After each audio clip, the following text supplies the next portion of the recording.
saying for that. I love when you talk about water.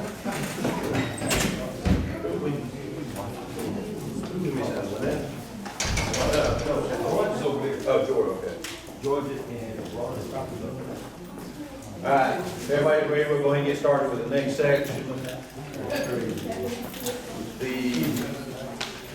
The next two sections is always controversial from, I would say, from an elected standpoint, because anytime you try to enforce rules, obviously, people go to their elected, and then, we usually have, spirited conversations.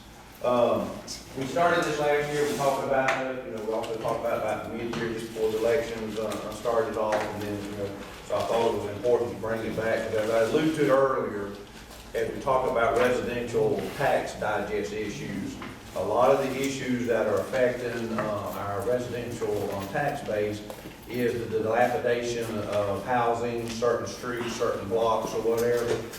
And part of the issue is we've got Douglas has been turned into a heavy rental town, and so there's some landlord issues. Also, people who buy a dilapidated house and spend money on a dilapidated house until that house even gets worse. So, a couple of topics we're going to be talking about, and I know we'll get into spirited conversation over the next 12 months. But I've asked George and Roger. I think Roger's going to do most of the talking because George is getting a little laryngitis. She makes me want Roger to get all the darks on the him. I don't know which one that is, but obviously the junk cars, and everybody's definition of a junk car, but we have a legal definition of a junk car. The dilapidated housing. One of the things that we're going to talk about a little later is implementing a blight tax. A blight tax is on a piece of property. If someone who just will not fix up their property will implement a blight tax on that property. There's a legal way you have to do it, but it increases. It basically puts a financial burden on the landlord to either do something with that property or you sell the property to somebody that will do something with it. And that's just one of the mechanisms. The carrot stick approach on some of these things. Some things you offer carrots on, some things you offer a stick on to get people to do what they need to do. And so that's one of the things. One of the other things that we've talked about, and if y'all throw darts at this, throw it at Roger in Georgia. If y'all think it's a great idea, then y'all can also give it to Georgia and Roger. One of the things we're talking about is on occupational tax, or also known as business license. There's two different mechanisms you can do on paying for a business license. And the only difference is in money. Right now we currently have a flat fee of $100, and then it goes incremental based on the employees that you have. The other method of collecting business license taxes or occupational tax license is a gross receipt method. And it's based on your sales tax that you pay, so there's a funding mechanism on that. And so one of the ideas that we're considering bringing to you guys, because y'all will have to politically endorse it, and then there's a legal mechanism we have to go through.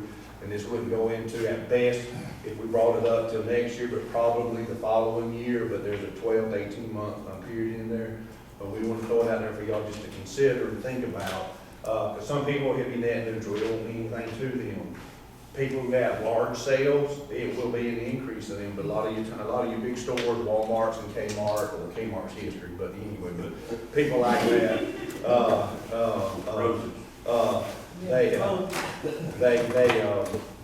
they're used to a lot of towns doing gross receipts, occupational taxes, or whatever.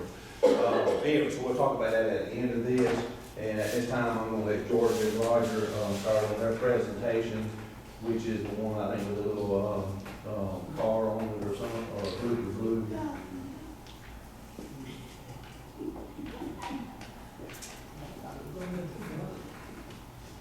Roger will do topics. Good morning. Good morning. We're here to talk to you about several issues that we see in the code enforcement and several ideas that's been brought forward us to move forward and grow as a city of Douglas grow. So we'll get started with it. Our mission with code enforcement is to enforce the code of the city of Douglas in order to protect the health, safety, and welfare of the community, and where violations occur, to work with citizens to achieve compliance through a efficient and fair process. This is where we try to give people plenty of time to take care of their property or fix or abate the nuisances that's there instead of having to take court action. Our goal is to strengthen the code enforcement efforts in order to obtain and gain advantage to the CDBG applications. When you apply for CDBG applications, they look and see what type of enforcement can be done in that area, what type of issues is in line in that area. Basically, they want to make sure that you care about your city before they start investing money. You can get extra points about getting your CDBG grant awarded to you through the use of code enforcement. We also are looking to explore ordinances on tiny houses and special event occupational tax permit. To consider changing the fee structure of the occupational tax from a based fee structure to a gross receipt fee structure. Tiny houses is houses that's believed is defined where they're 400 square feet or smaller. You start seeing these shows on television about living in tiny houses. You know, right now, we currently have like somewhere close to, most of the zoning areas at 900 square foot. So people can, and you got, you know, these contact shipping containers that's coming involved, where people turning them into living quarters. They actually taking some of the storage buildings, like Miss Cindy McNeil said, and turning them into small houses, living quarters. And but they have to do it by a certain code. We also consider imposing a blight tax. We'll get into it a little bit more deeper as Mr. Davis has discussed. And also to implement registration for churches. This will not cost the churches anything. It's basically a way for us to register the churches, where the fire department has a list of who to contact in the churches where they can make sure they have their fire inspections done. Right now, it's hit or miss. You imagine how many small churches it's out there, and then on open, you know, there on Wednesday or Sunday nights or Sunday. So as you see, there's myself, Steve Williams, Randall Parker, Tim Gate is up under the marshal's office. We're the ones mainly dealing with the code enforcement issues. Some of our main concerns is, you know, the occupational taxes, business license, overgrowth of grass, substandard housing in buildings, accumulation of junk, parking issues on lawns and such, inoperable unregistered vehicles, illegal dumping, cruelty to neglect animals, building permits, inspections, and zoning permits. This is some of the key stuff that you're dealing with in the yard maintenance, making sure that they keep the grass mowed, and city ordinance says it can't be no taller than 12 inches. Inoperable vehicles, that's a very big problem in Douglas. Junk and trash and debris, people are using their yards to store old appliances, accumulation of junk, old mattresses and such as that. Commercial equipment, we passed a city ordinance where you're not supposed to store commercial equipment in residential areas. That's like backhoes, commercial trailers and stuff like that. Maintenance of structures, that's where we get into property maintenance issues, and the conditions of the structure, you know, going down in the dilapidated state. Again, outdoor storage, that falls back to a lot of your junk and trash. You're not supposed to use your leave out household appliances, automobile parts, building materials, any similar things stored outside. And illegal dwelling units. We're starting to see, as our homeless population has increased, we're starting to see where people's living in sheds and back behind houses. People's feeling sorry for some of the homeless people. And some of them are not, some of them are drug addicts that we're having issues with, where they're living in garage or dilapidated structures behind people's houses. And then in our storage buildings out there too. Yes. You know, Can you lock it? We could lock them, but it's most places don't, and it's an aggravation in and of itself, because some of them are repos and have keys, Okay. a lot of them are. Plus, we're not open on Saturday, not going to go in. Look at But it. I've had to live in them before, Okay. and, you know, I know, Yeah. so, we can do things that they probably shouldn't. Shouldn't just, Next, you get into prohibited businesses. In the past, we found downtown, illegal gambling establishments going on downtown. We made arrests on such as that. And also where you have illegal businesses running in residential areas where it's not zoned for it. So, and with the zoning areas, we have a place, our section of zoning that tells you what type of business can be in what type of zoning area. And I guess I want to use this picture right here. This is kind of more towards the elected side of the room. You know, the difference in the two pictures is easy for staff to implement. The rules change this to this, that's easy, but obviously to change this to this, that's where the political stuff gets involved sometimes. But when you come in, you're talking about yard maintenance or inoperable vehicles and stuff, obviously we have to do ugly things or bad things or controversial things or bullying or anything. But a lot of times gets the elected upset or whatever because you're forcing people to do something or whatever.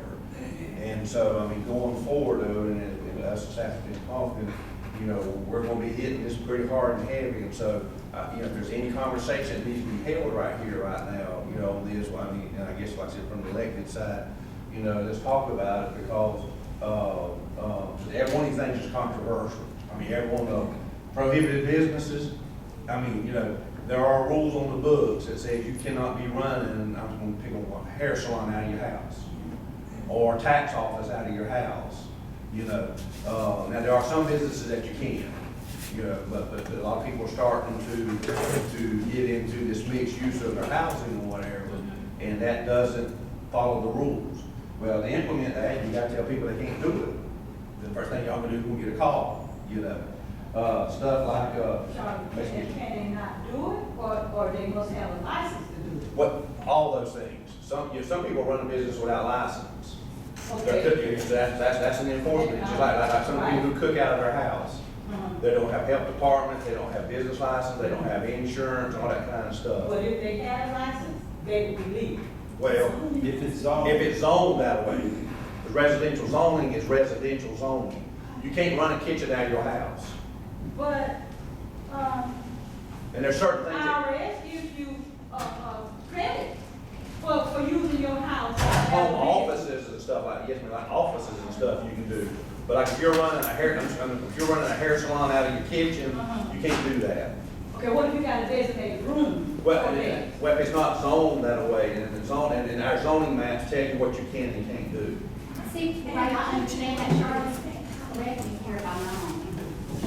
Because here's the way I understand that, in a lot of cases, and again, I'm going back to my building, my storage building things, because people buy these all the time, and we're putting a hair salon and all in there. But I say to them, you better make sure you can't, because again, it's about traffic too. Okay. It's about people coming to that business, it's about come and go kind of things and stuff going on there. In my opinion, you're zoning residential, you don't need 20 cars coming and going at different times of the day, and you're creating a problem or subdivision that's residential. Right, you run into parking issues, Yeah. parking out in the road when you have too many people coming. And it's a liability to them, I say to you, you're taking on a liability, you're a homeowner. But say you have a hair salon, you can have a hair salon that's your residence, but it has to be a room attached to your residence, but separated from your residence. You got to have a separation. Really? Yes, ma'am. And you cannot take a storage building, set up a storage building or have an existing structure that's not connected to your house and set up a business inside that, inside your garage or inside your storage building. You just can't do it. Mayor Hall. About a month ago, I received a phone call from a young lady wanting to take some type of legal action against the city of Douglas. And I was like, well, tell me what's going on. She said, well, I bought a plate from a young lady that's selling out of her house. And the city of Douglas allowed her to do Okay. it. And I was like, well, she doesn't have a business license, she wasn't inspected by the health department. She didn't meet the criteria, and you bought that plate. You bought that plate knowing that this individual wasn't a restaurant. And she had to go to the emergency room, got a stomach pump, and she was talking about, hey, I think the city ought to pay that bill. I said, well, I don't think so. And so I told her she needs to go to the health department and talk to them about what she can do to this individual. And when Cindy mentioned liability, I think that when you operate a business in your home, you assume all that liability. Look, I own about 3 or 4 LLCs to provide me some type of protection in my business. You can go take that LLC to court all you want to. You just can't take Tony Paul to court. You understand? Because I have a business license in the city of Douglas. I have insurance. I have all the proper permits. I'm in the right zoning, and I'm doing all this right here. So it's not something Tony Paul done, and that's what I was telling the citizen. You have to go and sue Olivia Pierce. You understand? You bought that plate from Olivia Pierce. That's who's responsible for your medical bills, because you're not legal. But you bought that plate knowing she wasn't legal. Okay. And as a commission, I think it's our job going forward to help protect these. You know, and I was just asking the police chief here about Dave and Sheila Hughes. You know, they got hit last night at the place, right outside their place of business and everything. And they worked so hard to get our downtown and to keep our merchants, you know, kind of on a level playing field and everything. And Sheila yesterday couldn't tell me what she wanted, what she needed to sell me, but she wanted to send me to somebody else downtown. And she said, we want to keep this money within our, because to me, the biggest problem with being a retailer right now in the country is the fact, first of all, your biggest competition is Amazon. You know, your biggest competition is people ordering online. Your next biggest competition is people that are doing it out, trying to do something outside the guidelines like this and not pay rent and utilities and business licenses and things like that, that other businesses will do, and other businesses have to do. And I think that's a good point. I know when my daughter Destiny opened Destiny's Delight, I mean, she was really frustrated about going through that process. You know, that I gotta be, serve safe, because she's the health department. Destiny was scheduled to open on this Friday. Well, she couldn't open on this Friday because the health department said, no, the bathroom doors have to be self-closing. So she couldn't open on her scheduled date because of a $10 daggone piece of equipment or apparatus that we attach to the door, so that when you come out the bathroom, it closes itself. So she had to open the next week. So she's saying that I see other people's frustration about allowing somebody to perform a business in their home when I had to go through all this right here to open my business. And before we issue somebody an occupational tax certificate for running a restaurant, they have to bring their paperwork from the health department to say they approved their food service. Correct. Before we'll issue the occupational tax certificate. Just like a beauty salon or people who's regulated by the Secretary of State's office, I cannot issue them a business license until they have their paperwork issued from the state, their license from the state. It's actually illegal for me to issue their license. So, but one thing people get frustrated with, like, say the door closer on the bathroom doors. That's not a building regulation for us per se. That's a building regulation that the health department requires. They get a little frustrated because of some of those issues that we don't regulate, that they have to regulate. So that's where we get involved. Yes, sir. I don't know. Great. so, I mean, and I hear what you're saying, and I don't feel like people should be made to open a business downtown or wherever, if it's something they could do at their home, as long as they have a license, as long as they meet all the requirements. Cause I mean, why put an extra burden on somebody to try to make a living? Because I know from when I was a young girl, I don't know how y'all did it, but in my community, black women went to somebody's house and got their hair done. Right. And that person was a licensed beautician. And they had a little room, like this Daisy Barner right across the street from your aunt. Yeah, but those are legal. I mean, if she's a licensed beautician, and like you just said, met the requirements, and it's zoned that way. Let's say like, at my house, on Miller Road, I want to open up a car lot. I But can't that's open, understandable. right, but that's what I'm saying. So there are guidelines that says you can put A, B, C, and D here, and that's all you can put here. So you can't put a restaurant at my house because it's not zoned. Right, but if I have a license to cook through the state, okay, I can't allow people to come to my house and sit to eat. That, I think, will make it a restaurant. But if I'm licensed to cook food or whatever for my catering company So, from my house, should be able to come and purchase. That's from not me. part of our That's regulations. state. That's state. That's state health. Yeah. Yes, that's Says you state. cannot run a commissary, or you can have a commissary for like catering, like a food truck, but you cannot run a catering, cooking out of your house. It has to be separate. See, And that's a state health department regulation. That's not the city. And that's like, when we were going through the process with Destiny, we didn't never talk to him. We never talked to him. Okay. We talked to him one time, hey, you gotta go to the health department. When the health department clears you, then you come talk to me.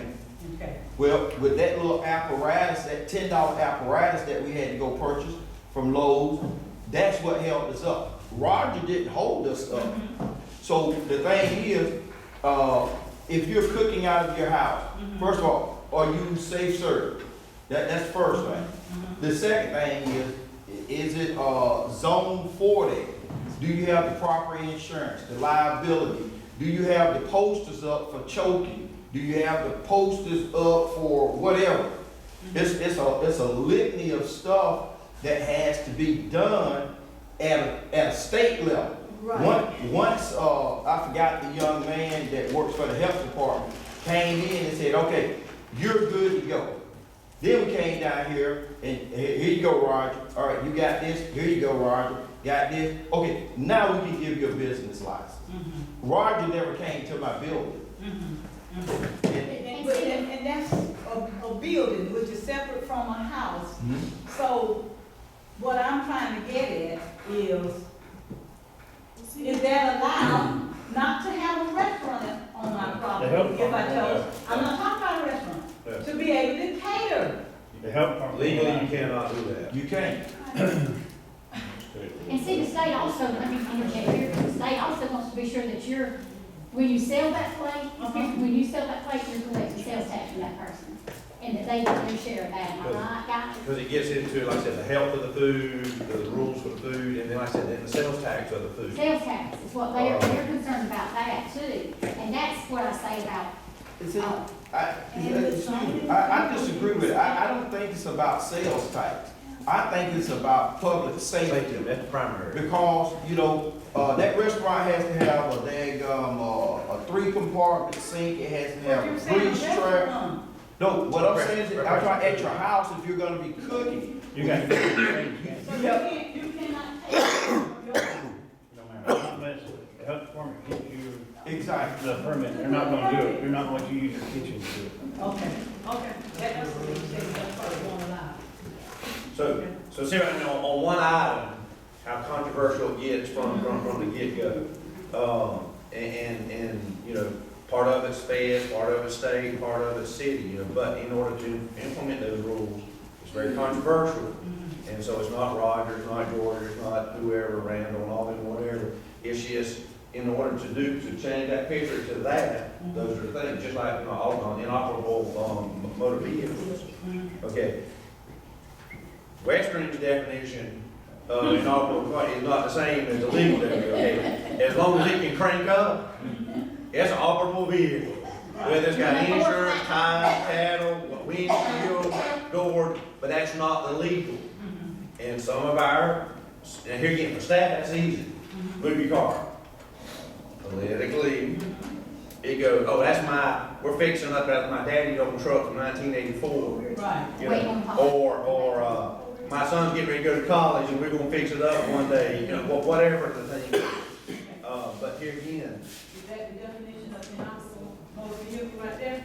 No, ma'am. That's not. yeah, it's, I Will mean, you have it? yes, in our ordinance, yeah, it's got to be title, license, tires on it, you know. Domestic parts, you know. Yeah, and like even with us, if it looks like it's operable, most time we ain't gonna fool with it. But when you go up there and there's squirrels coming out of it, and the tires ain't, Tarp You know, over, went down on gas, you know, had tarps over there. when there's marijuana in the back seat, that's a junk car, okay? But We need to have to use up the dog. But also, the safety of the neighborhood, the aesthetics of the neighborhood, the property value of the neighborhood. Right. It all is tied into the aesthetics of that neighborhood.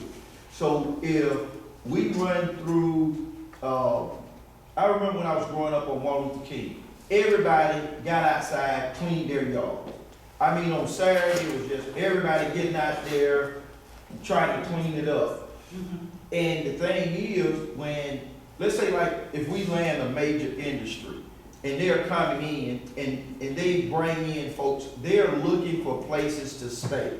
Well, if it's a junk car here, an abandoned house here, an overgrown lot here, that sort of scratches that off the, off. So now they migrate somewhere, or they migrate into the county. And my thing is this right here. I want my neighbor to have their yard clean. I want, the, trim. I pay to get my yard, cut. Why? Because it looks aesthetically pleasing. So if what they call it, curb appeal. That curb appeal, when, my wife, tell me we got to have, y'all record, we got to have these burgundy, shades, and I want burgundy, what's that stuff? Mulch. But guess what? When we put it in there and you pull up, after the yard has been manicured, I mean, it really looks good. And I think that in order to add property value, add value to the homes, is to be able to clean it up. And we have to clean up those neighborhoods. Well, I agree with that, definitely. But, you know, what we have to also take into consideration, where if you are able to financially keep your landscape manicured, we have to really be realistic. Some people are just not able to do a professional manicure to their landscape.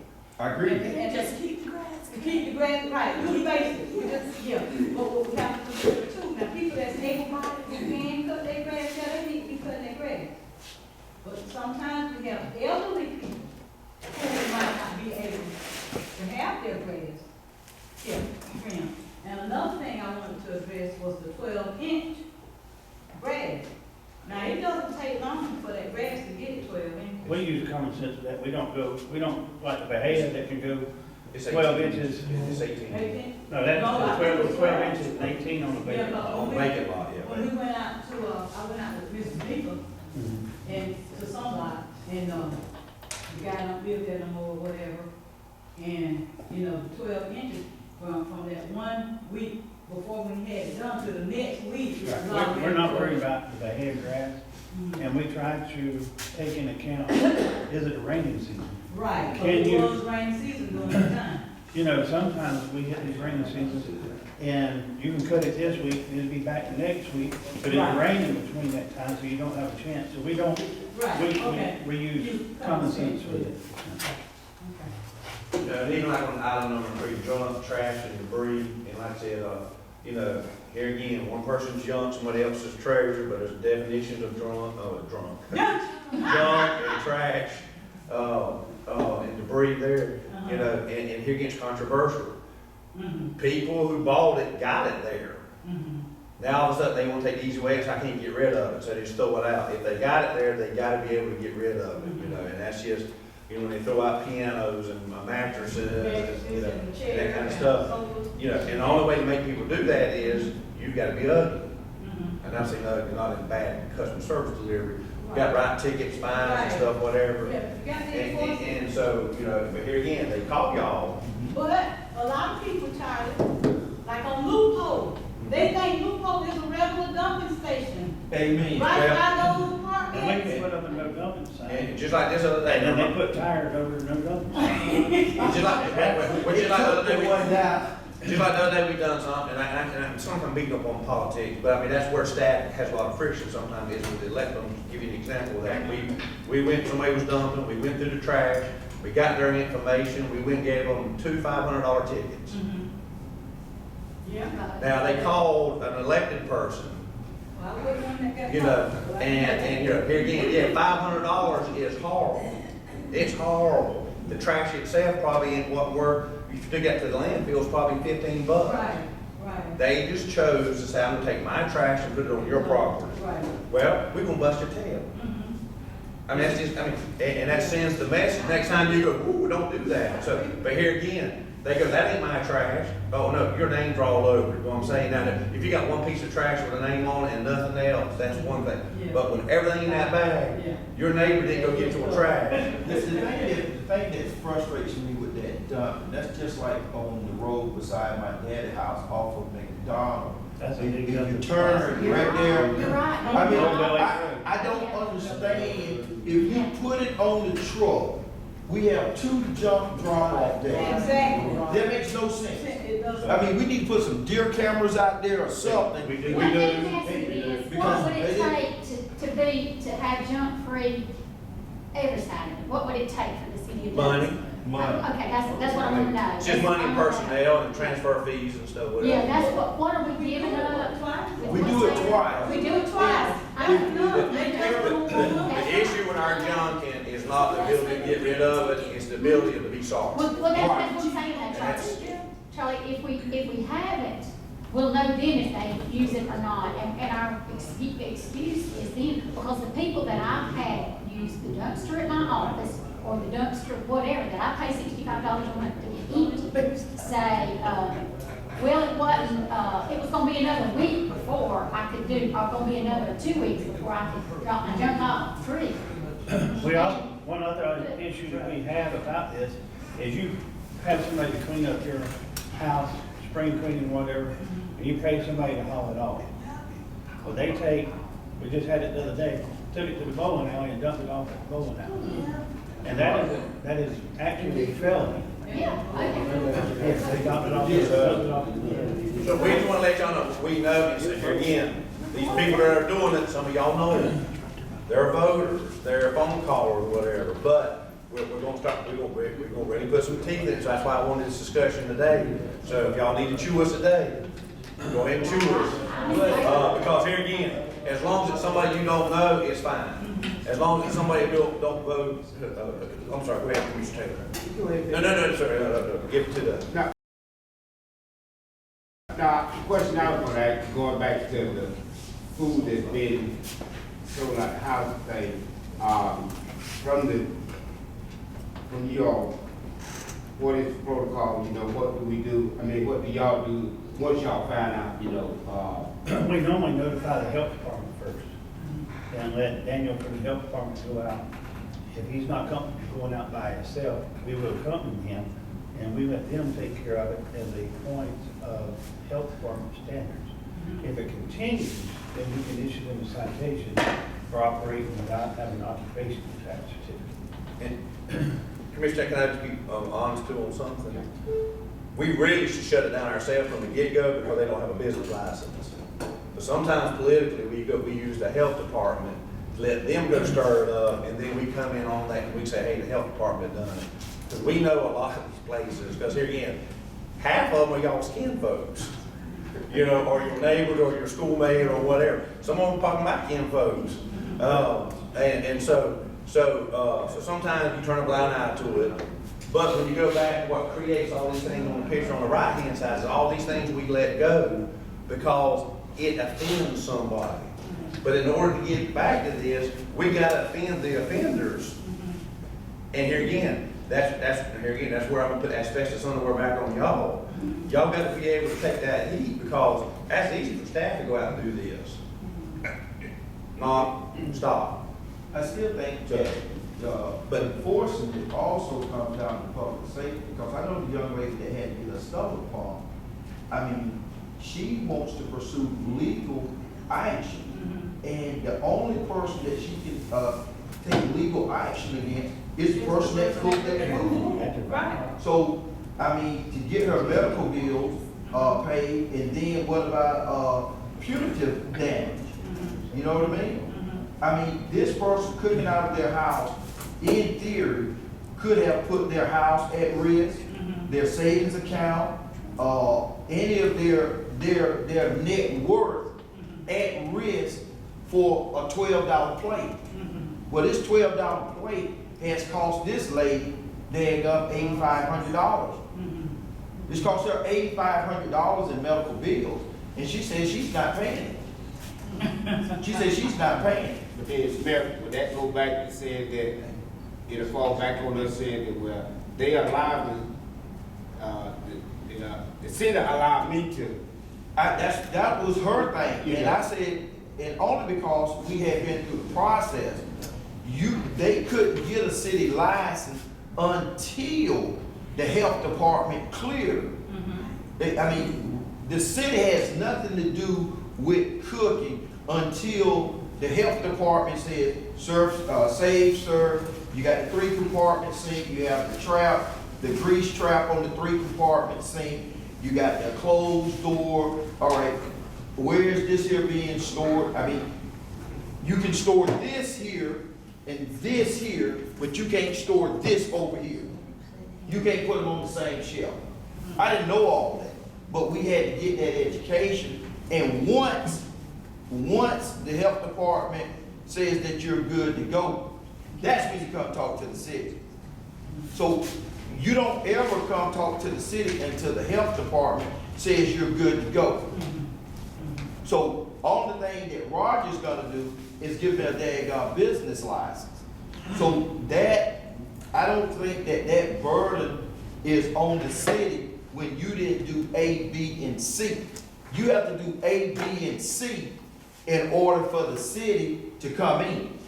And they come in, they can do a building inspection and give you a daggone a business license. But that's it. And like I told the young lady, I say, I'm sorry. I say, but that is gonna be between you and that young lady. Right. But that $12 plate could cost her her house. It could, because she's automatically wrong. She don't have a license. She wasn't safe served. She's not zoned. She don't have a 3-compartment sink. She doesn't have a grease trap. She's storing food together that shouldn't be stored together. It's just. Yeah. And I think if like Commissioner Taylor and I, if the city is aware of someone doing all this, and we don't take action, then okay, there might be some liability. But I think we need to find out who these people are, and we serve notice on them to let them know if they're not gonna get whatever all those requirements are, then, you know, that way, because they need to have insurance. But if somebody, about it, Well, but you know, they will call the state health trumps department and report it, city. and let them start it, because they have to. okay. And it's like, if you know, we can't have prior knowledge of it, because then we're in guilt of it. Exactly. So that's where y'all know, if you know these people, you need to let them out, know, because, again, once we officially know of Yeah, it. and we sure need to know who making somebody sick. That's Make sure we don't buy them. the reason I'm asking, because. I know, right? Reason I'm asking is so that I can, if they come to me, I know what to tell them, you know what I'm saying? You tell them to come down to City Hall and ask hypothetically, hey, if I'm running that thing out of my house, no, I'm not doing it, but if I did, what's the rules? Then they know the rules then, and then it's on them, to go back and make sure, because once we know about it, you know, we have to do things. We have to act on it. And here again, for staff, that is just a person who's violating rules. For the elected, it's a voter, and that makes, that's too different for staff. On all these situations, it's a person who's just violating rules or this or that or whatever, but for the elected, it's voters and that kind of stuff, and that's where the conflict sometimes comes between staff and elected is, we're just reacting off of rules and people doing not what they're supposed to be doing, but we understand, but here again, just wanted to, if y'all know people, whatever, get them down to Roger, get them to health departments, whatever it is, because, we're going, this is coming. And that's with the sheds too, what the lady put fertilizer. Yeah, that's included, that too, let me get a clearance on that. Well, storage sheds are fine, but when you're running it as a hotel, a motel, a cookware, and don't have rules, regulations, whatever, that's where you're in violation or whatever. So, y'all go ahead. Okay. Where we want to look at and take our efforts on trying to improve what we can do as code enforcement and strengthen is, try to work with the CDBG application. The reason I want to emphasize on that, we're fixing to have an area, section of town that we're going to start concentrating on. That's basically going to be Baker, on the west side of town, Baker Highway to Kennedy Circle. And going from to the north would be Baker Highway and Ward Street, or Ashley. Yeah, Ward Street. So we're going to be concentrating in that block to try where we're applying for efforts for the CDBG grants. So that way, we don't want to let you know, because I don't want to think we're over here just targeting this one neighborhood just to be mean. We have a reason behind it, is to try to get the grant to improve the neighborhood. So it's not that we're just trying to hit one neighborhood just to target them to be, out of the way of just aggressive in that one area. It's because we've got a goal to try to help get the CDBG grant. Well, Roger, just let me know if those 5 or 6 properties that Mama had over there, the College Avenue, Manila, and Cherry, you want me to just let the yards go for a while, get all kind of stuff. Where we out there? can show help with pictures when that, we've done sure. some. Because we bust our butt to keep them clean, but. Actually, in this case, it's gonna have to be the opposite. Through effective code enforcement, we got to show where we did try to enforce people to fix up. Okay. And so if you let it go, we're gonna have to write you up. Yeah. So, because we But that's have what to I'm show, saying. we have to have that data when we write the grant. And Mr. Rogers' house across the street. Somebody has bought it now, it's supposed to Oh, start. really? oh, that's great. That's They so have bought, sad. I understand they bought that one and his son across the street. But we still put it up, cause just cause they bought it, they have to do something. Yeah, Good, right, right. But also, in what we're talking on, I know you're saying you're gonna get certain areas, but also, let's not just focus on residential and, something I've been saying, y'all. No, we're going to do, Right, because, one I want to point out right now that sticks out of my mind is right over there behind the UPS store. And that might actually be a retention pond back there. that's a private retention. We've had some issues, and we actually, got with Vanguard Properties and worked with them about that ditch area and that retention pond and up there where the water fountain used to be. Yeah, So, that's ugly too. Yeah, so we've been working with them. Okay. I was at UPS one day and I looked right there. They probably hauled off the sway car or trees out of there. Yeah, it was terrible. Okay. One of the other things that we face is the scheduling about being in the office and versus people's needs of needing occupational tax appraisals or us out there working in the fields, trying to work on code enforcement issues. We have a schedule that we're gonna start working on, and also we're gonna do a pilot program where if we're out in the field, then they call us back up there, or we tell the customers that code enforcement out in the field, and they're expected back at this time, and we will be back at that time, that, you know, that we let the customer care service know that we'll be out in the field, then we're coming back. We adopted a standard about what we do with certain code violations, as far as the warning process, how long of time we give them. We hashed that out last June or something.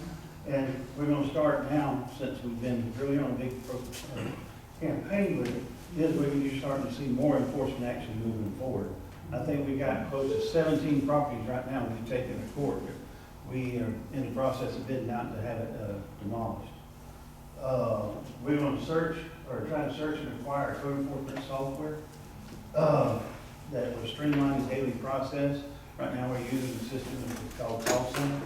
And we looked at some other software, and I hope that we move forward and purchase the software, we will actually help out. The properties that's, been demolished by the city, about how many are those? I think the last count I done is close to 24 in the last 3 years. But that's not demolished by the city, that's the ones that people willingly or we have demolished. Okay, so somebody called me saying that they didn't know that they were gonna be required to have to pay for that demolition. The process here is, we serve all the court papers on them, they go to court, the judge tells them, normally, you got 90 days to bring your property up to code, or it's gonna be demolished, and you're gonna have to, there's a lien placed on your property. So they get served with a piece of paper called a less opinions. There's legal actions going against your property, and so they get served with that, and they get notice. Oh, we also have where we have tore down or demolished a house on Gaston Avenue, and the lady said, I don't want to lose my property, what can we do? We set her up on a payment plan to pay back the cost of the demolition. Yeah, We send her a bill once a month. she was really happy We with can go that. ahead and start recouping our funds rather than waiting for people to sell the property and the lien expire on it. And Yeah, we have to do it all over. Because once you attach a lien to the house, you got to have a system in place, and you got to renew that lien every 7 years. And one other thing, go ahead, Steve.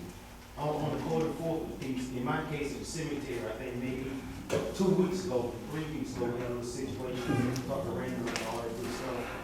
And I think the last time we had a extensive conversation, was some conversation, should I contact law enforcement, chief of police people, or you all? If I can check out any problems, I can talk to them many times, or you can talk to them, but as Charlie said, we don't have any teeth to it, I'm just having the same actions going on, the same is already repetitive. So I mean, That's that's one thing, to my opinion, needs to be brought to mayor and commission and see what action they want to move forward with, and what the city manager wants to do. Okay, good deal. I just want to know, so we know the direction we're going. The other thing too, to my people who don't have the money or don't want to spend the money to tear the house down, one of the things that we're implementing the land bank authority is, people say, listen, I don't want to tear it down, I'm gonna give it to the land bank authority, and we develop a group of investors who are willing to say, listen, I'll pay to tear the house down, I can get the land for free, so I can build a house on it.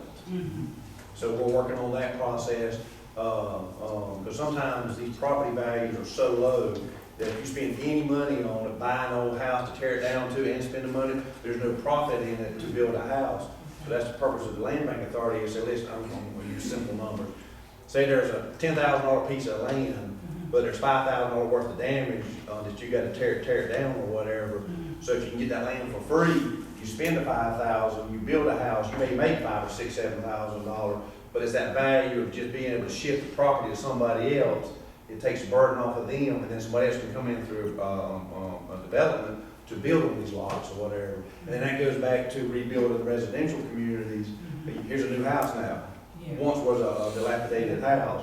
Now you got taxes coming in, now you got utilities coming in. So that's the purpose of the land bank authority, is to be able to shift some of these properties through it, get it to developers, so they can come back in and build. We also got some community initiatives we're working on, is Keep Georgia Beautiful. We also have a local chapter that we're trying to get going to keep Georgia beautiful.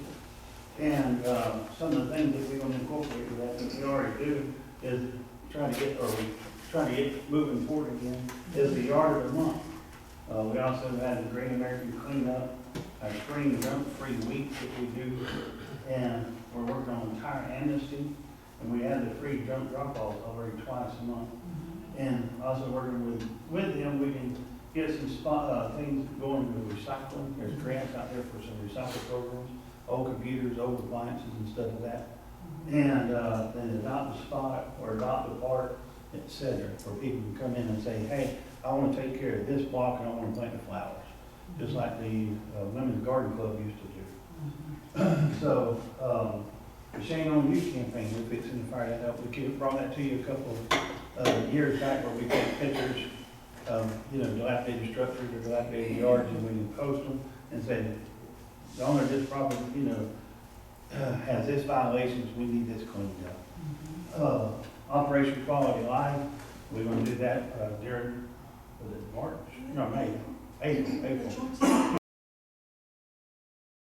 Right, during the Georgia Cities Week, where we do the big cleanup, that's where we're gonna get out, and do Operation Quality Life, and y'all are more than welcome to come with us. And that's where we do a blitz over a section of town, telling people, here's your code violation, this is what you got to do, you got to get this cleaned up. Brings more awareness and information to the public. There's something here about the shame, I know it's Shame on You campaign. Can I say something here just for future?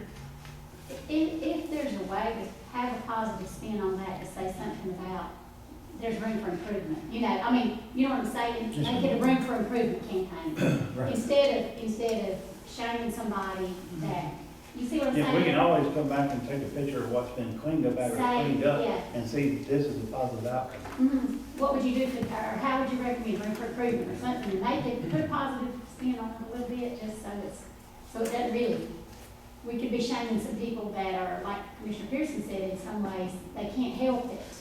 I guess y'all would probably determine that before we do that, right? Okay. We try to work with some folks. Yeah. Just like some folks that don't have the money to fix up their stuff, we try to get a hold of the preacher that goes around and fixes stuff up or something. Whenever we ran the Shame on You campaign before, Uh-huh. it was for those people we had a hard time contacting. And when we put it out there, different And ones would somebody call, found, and okay, I that's see, it. okay. So if you're not living in Douglas yet, that is a great point, I think that, I Right. understand You that. have air property, you don't know who will. Yeah, I And understand, then I we can understand, completely, okay, gotcha.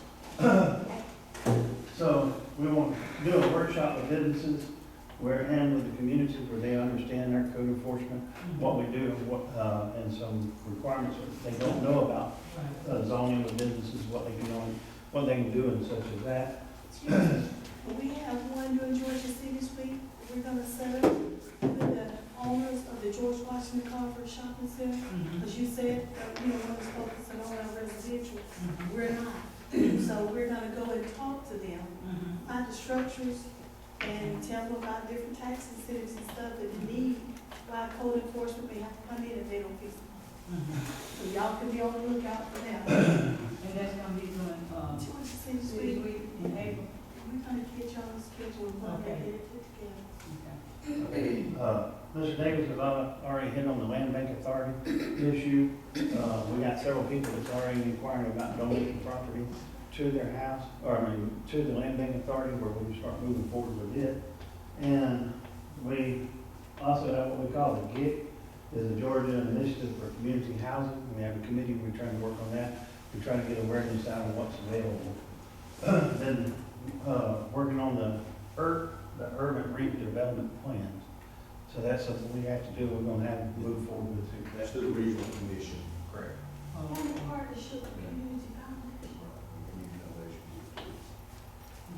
So has GIC and, the Land Bank Authority been meeting? Yes, ma'am.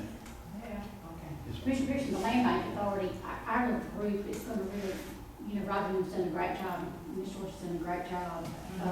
They're gonna take me on a tour, me and Adam on a tour this week. We had it scheduled for last week, and that was the day it rained so hard. We can actually tour the properties that people are talking about donating, see if the properties we want. We've been to the county, we've met with the school board, we're asking for some seed money. and haven't been able to get quite what we had hoped for there. They're wanting us to show them some success before we, seed money, what you need to do is success. You know, mow the grass to get it. We're just kind of going back and forth right now. Okay. Hit briefly on the occupational tax certificate. One of our goals is to consider changing the fee structure from occupational taxes from a per employee, a flat fee and per employee base, and to gross receipts. Right now, we're doing, the flat fee and per employee. Then we're looking at trying to, or the three ways that you can do it in Georgia, is have a number of employees, have gross receipts with a profitability ratio, or a flat fee, or a combination of any two. That's by what state law says. We looked to see what was going on with other cities. 50% of the cities in the state of Georgia goes off gross receipts. 37 uses the flat fee and number of employees. And also looking at what's in our general area, Valdosta, Nichols, and Tiffin uses similar gross receipts to what we're proposing. According to the publication that's dealing with that Carl Denson did, they said that the method that most locals for use of local taxing authority in the general business tax system is because it provides a structure that's more responsive to both horizontal and vertical equity issues. It's a more equitable way for occupational taxes to be, handled. When you're dealing with how the gross receipts are determined, you take the total revenue collected minus the net income, and you come up with the profitability ratios. And if, say, if one business, you have, for example, Burger King has two businesses. They have the opportunity to count both of them as one and pay them as one, or take the total profits from both of them and divide it in half and pay a business license for both of them. It equals out to the same thing. So this is one of the fee structures here that we are looking at, classifications. Just say that if you're in the real estate market and you do $249,099, or $249,999 in that year, that's what your gross receipt comes to, your business license will be $100. So, and then as you go down, it progresses.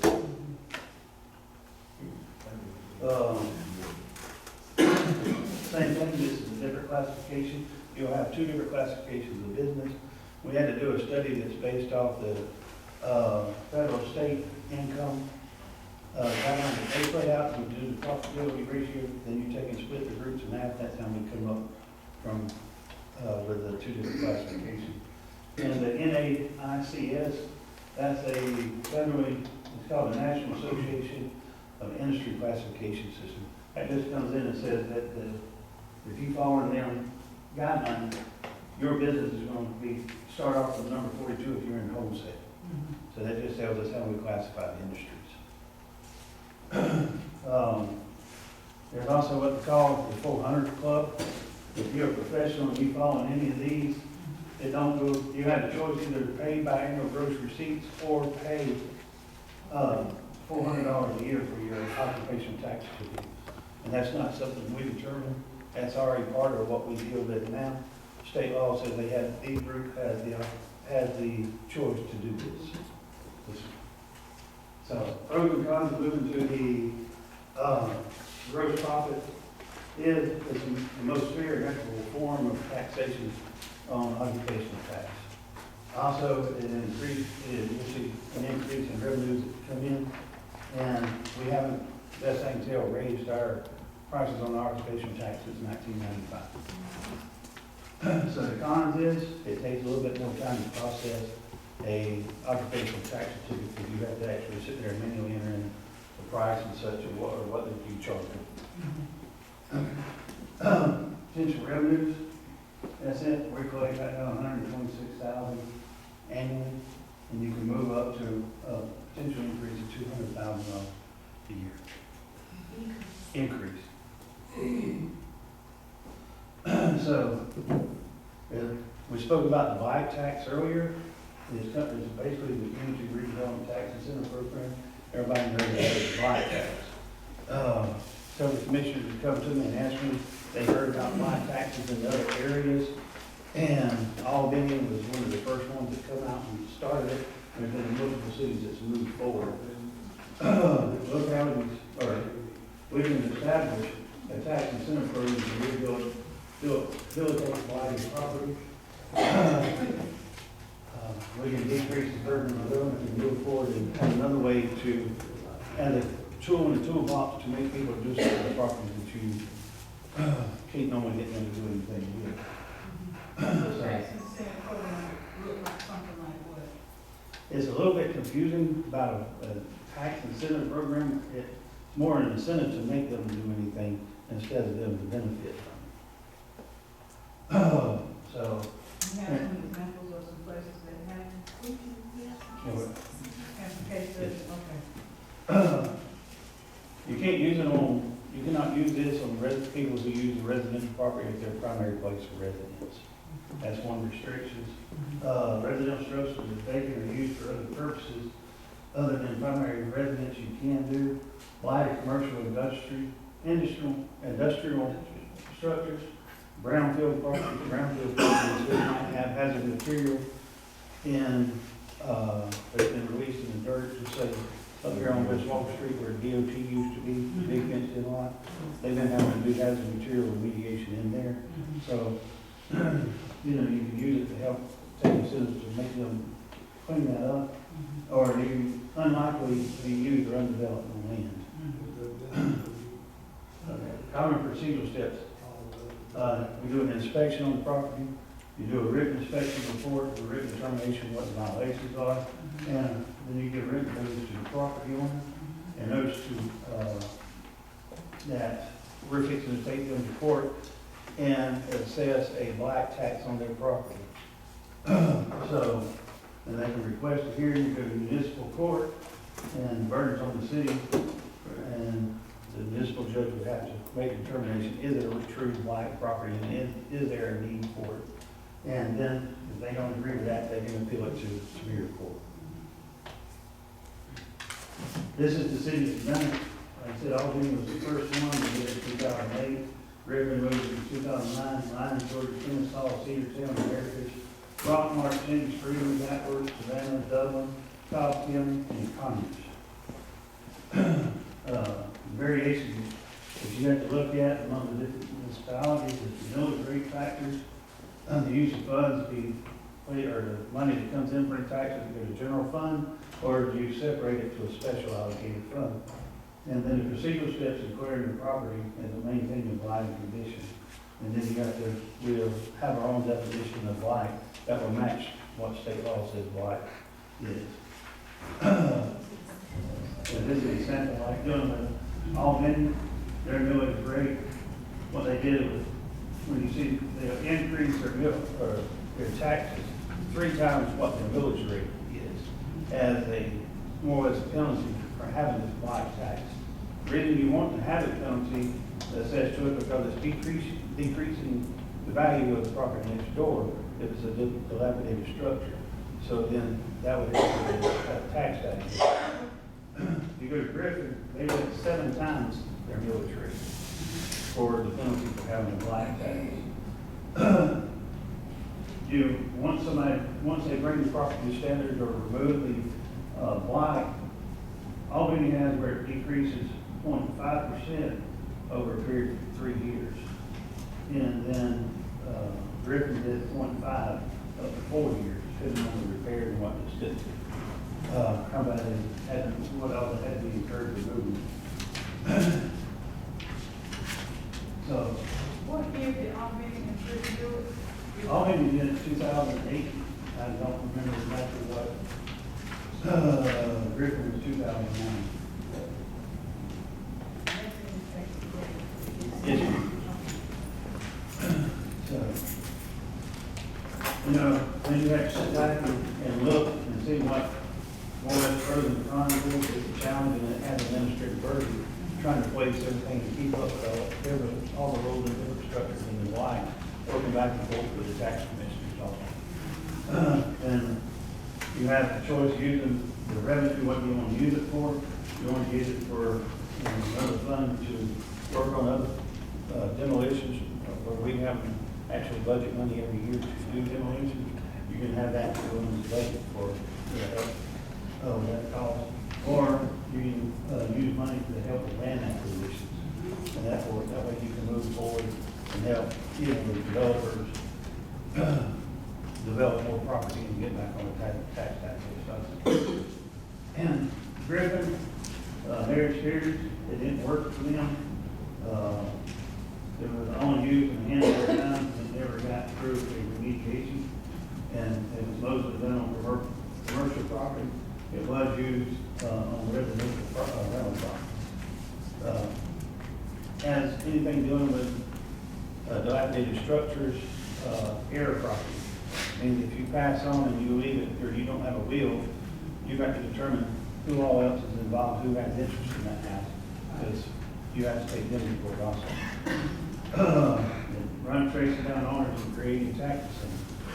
You have a lot of property that's, we just dealt with the old bed and breakfast over here on sellers. The person who's bought it, they foreclosed, or the bank repossessed it, but they haven't completed the whole foreclosure on it. So they don't want, the bank don't want to be responsible for it. This is the dilapidated structure.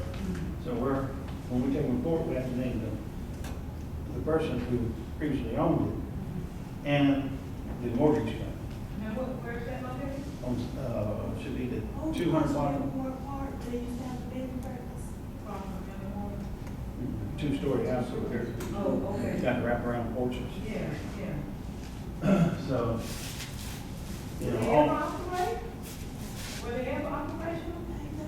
they were years ago, Okay. all vindication study, they worked with elected officials were receptive with it, and they limited it to commercial properties only.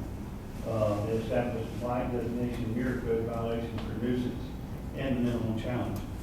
That we want to, if we move forward with this, we can do it all in one when we take them to nuisance abatement court and do it all at one time, because the notification process is always a very similar thing to do. The application, when they use it, and the 8-9 period since they've done it, when the study was done, they've used it twice. The recommendation for the millage factor wasn't really high enough to motivate or push the foreclosure, because they said 3 times the millage rate what they charged on taxes was too low. It didn't have enough teeth in it to get people really concerned. They'd rather pay the buy tax than pay what it costs to demolish the structure. So, Dublin, they didn't use it to generate any revenue. It's easier to manage than using them alongside nuisance. Wanting to give owners much time and opportunity to clean up the properties. And use more for vacant residential properties, which is one problem you see in the outlay is they want to give owners as much time and opportunity. We already do that when we give them the warning notices, the whys, and the judgment. Then we actually take them to court. The judge gives them a time limit, and she feels it's reasonable for them to bring up the property and bring it up to custody. So, How many days, the one period that you do? How many days? the judge normally gives 90 days. That's after we go with dilapidated structures. Normally we give around 30 days, depending on how severe it is. We have tried to work with them, and depending on, what programs out there they might have coming forward. Just like we had the lady by Eastside Park, who had the pastor, who had that program where he goes around with the students and the volunteers for each year. We gave her more time because we knew she was in that process. But it is a long, slow process. It's been one of the challenges. They had to amend their ordinances earlier to adapt to their needs. And it costs more money than it generated, just for the filing of the fees, what they pay.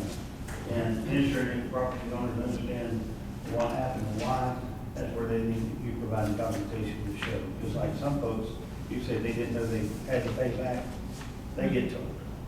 That's where you have to educate the public, let them know in the notification process. Conclusion, don't count on this as a revenue generator. It's a redevelopment tool, and it requires investment. And you compare this with traditional nuisance abatement cases, and we already do now.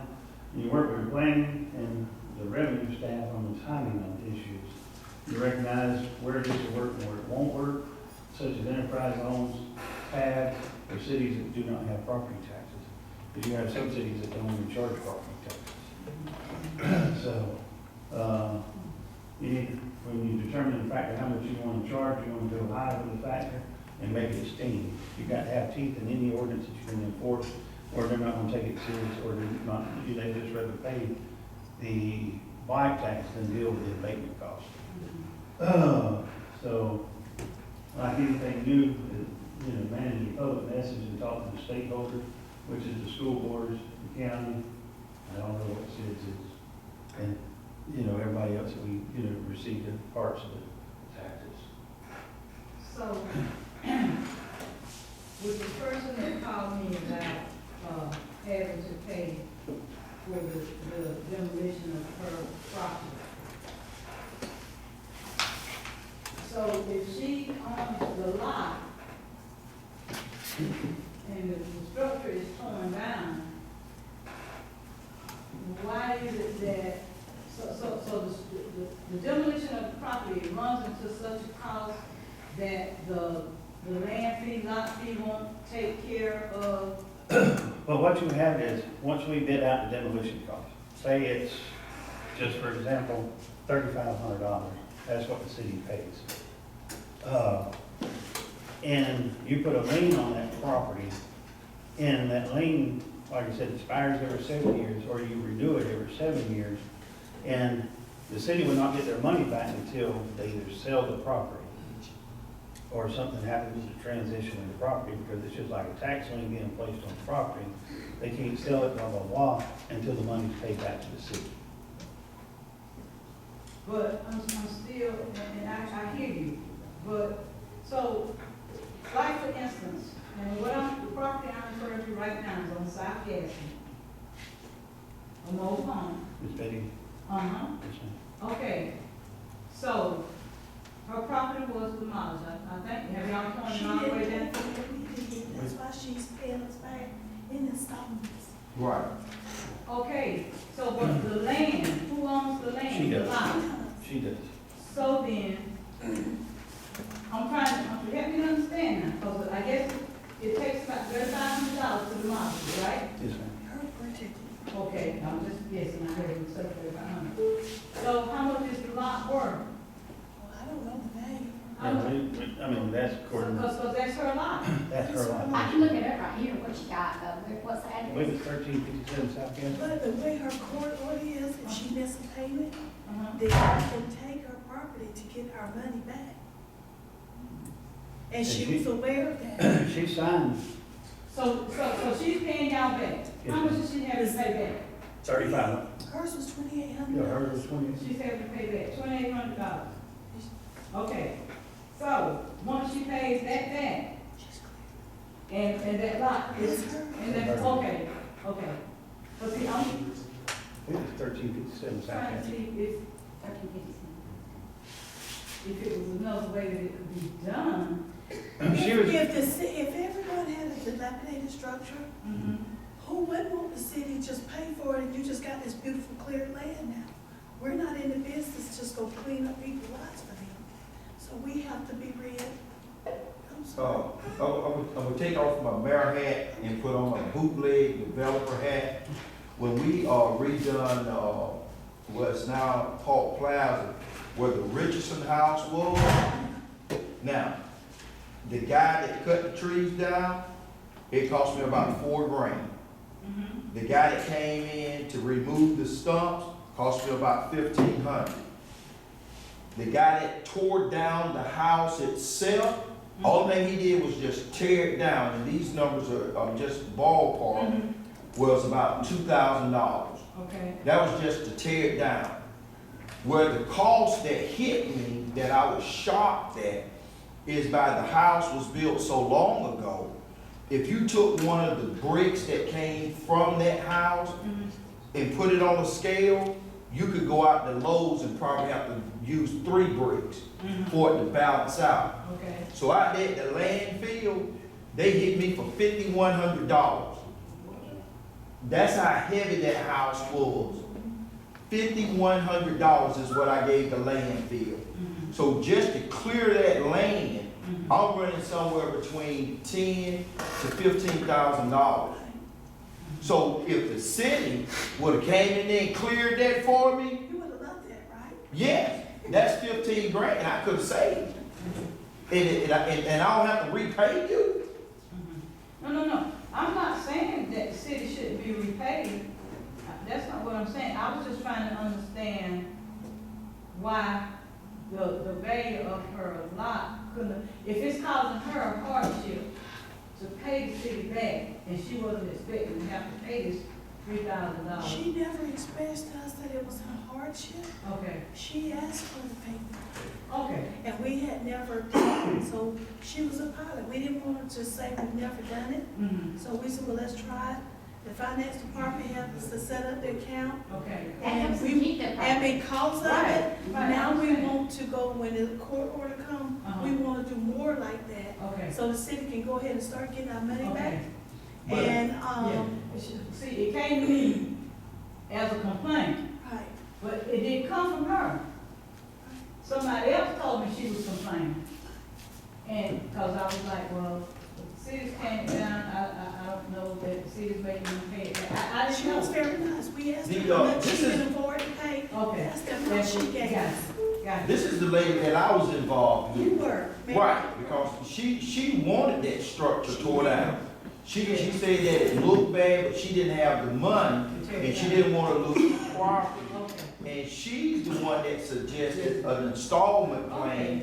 And as Ms. Jordan just said, they didn't want to say, well, we can't do it because we've never done it. mhm. But after she was set up on a payment plan, she was very happy with that. Yeah, like I said, it didn't come to me from her. It came to me from someone who said she complained to them. And I did tell that lady that told me that, I said, well, tell Miss Betty to call me, but she never called me. So, thank y'all for giving me the information. Cause I was misinformed.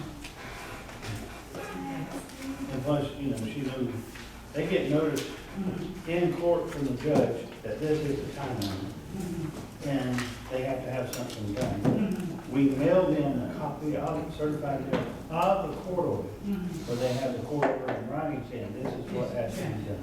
They get their notice. Okay, that was somebody else told me that she had a problem. It didn't come from her. Thank y'all for everybody. Is that Mr. James?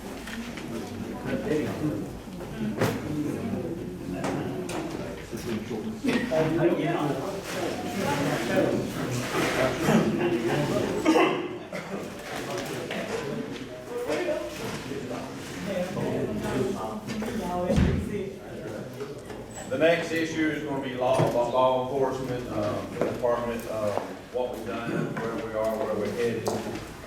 As you know, last year, we were, in between, police chief and brought on somebody, new. And so, you know, and basically at the end of the last 8 months or so, traffic enforcement is up, part one crimes are down.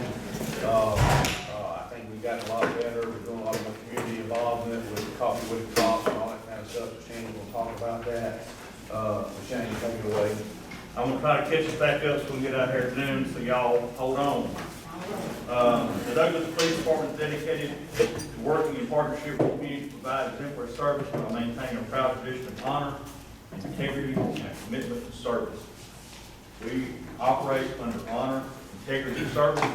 It's in our patch, it's on our cars, and everything we post on Facebook, we put those 3 words on there, and we try to live by that every day. Honor, integrity, and service. That's what we're here for. Some of our staffing accomplishments over, since I have got here, I think, my official first day was March the 3rd. We had 12 or 13 openings when I got here. We filled almost one. We actually offered a job on that vacant position this week, but, he's fell through. We will not cut corners on police officers. When we put a police officer in place, we've got to make sure that they are honest. We've got to make sure that they have a commitment to service, so we will not cut corners when we're staffing our position. We created a new record supervisor tax position. This has really worked well this year. We actually, we were due for an inspection by the G.B.R, GCIC. They have yet to come because they had somebody retire, but we did catch some things during the last year that we need to straighten up and make sure that we're doing better. We created a new crime analyst position in the criminal investigations unit. She's working hard. She actually goes next month to get certified as a crime analyst. New community relations corporal. Corporal West took that position the day after Christmas, and he has hit the ground running. He is working with Miss Wynette on some things. He's working with Georgia and her people on some things. We also got a little partner. I don't know if y'all have seen Mando. Mando is making community relations videos on Facebook. He actually went out with us, talked with the cop the other day at Hoggy Bones. He was a hit. So we're excited about what's going on. New training sergeant position. We want to make sure that our officers are trained to the best of our ability. We have a new training sergeant. That's Sergeant Chad Williams. He is over training and community relations, so Patrick West works for him. And we want to be trained to the best of our abilities, so we've got a lot of training coming on this year. We hope to have all of our mandatory training out of the way by the end of April. As far as firearms, ethics, and things like that, we've got to go through every year. So we're trying to get that out of the way so we can start doing some proactive training in the latter part of the year. Professional standards sergeant, that's Leon Whitman. We transferred, we sort of redid his position. He's professional standards, policies and procedures. He keeps our policies and procedures. State certification manager, he's already hit the ground running since we implemented our new standard operating procedures last month. He's already got all those downloaded into our state certification system. He's working diligently to get that done. We're going to try to have that done. I'm telling him June, he's saying November, but he's working very hard. He also is our new quartermaster. He took an inventory of all of our equipment. We've done a complete inventory and made sure that we've got equipment for everybody and get a lot of new equipment in. What have we done as far as community relations? This is one of the things that I talked to the mayor and commission about when I got hired was community relations. We've got to have the community on our side. And one thing that I've started doing is I invited the fire department over to coffee with us Wednesday. They took part. We want to be partnering with them, especially in the next year, like any community events that we have where they can come out and talk about fire safety. We want to start implementing that as well. We had a softball game with them at Roundtree Park. We've had some kickball games at Roundtree Park, had 2 of those. Pizza with the police, the fire department even came out for that. I think they just wanted to eat. But after the pizza with the police in the park, we had it at the pool. When we got done that day, I took the pizza that we had left over to Tree Knowledge, and we fed all those people out there. We had pizza left, so we went out and shared with them, and they were quite appreciative. And every time I ride by there now, they're waving at me. Want me to bring pizza? Way to a man's heart, you know. We had a thing where we I'll cover it here in a minute. National Night Out. All the hot dogs we had left for National Night Out, I took those over there and gave them to them. So we had pizza with police, trunk or treat. We had 2 of those. National Night Out. Me and Sergeant Whit were both in the dunking booth. People came out and dunked us. First annual community health fair that was held here at the gym. Packard Park and Roundtree Park, we had officers go out and get on the jumpies with the kids and that. Various Chamber of Commerce ribbon cuttings. The anti-bullying rally that the mayor was involved in. Community toy drive with the fire department. Shop with the cop with the sheriff's office. We did a mentoring program with the Boys and Girls Club. Numerous visits to the police department. Multiple presentations at Rotary Club, Lions Club, and NAACP. I know you've been in a couple of those presentations that I've done. Various visits to elementary schools, religious organizations, visit with the children. Mando has been busy. He's been going to church and schools. The team days at the Coffee Middle School. Pedal for Peace, that was one of the things that when I first got here. And we did a couple of fundraisers for Casey and the fire department for the firemen that was a deal. Some of our social media highlights. We had over 35,000 views of the truck laying on the side after I got here. Do we have, does this have internet on it? Does this have internet on it? Yes, yes. Can you highlight that in place of the wrong? You want to show it from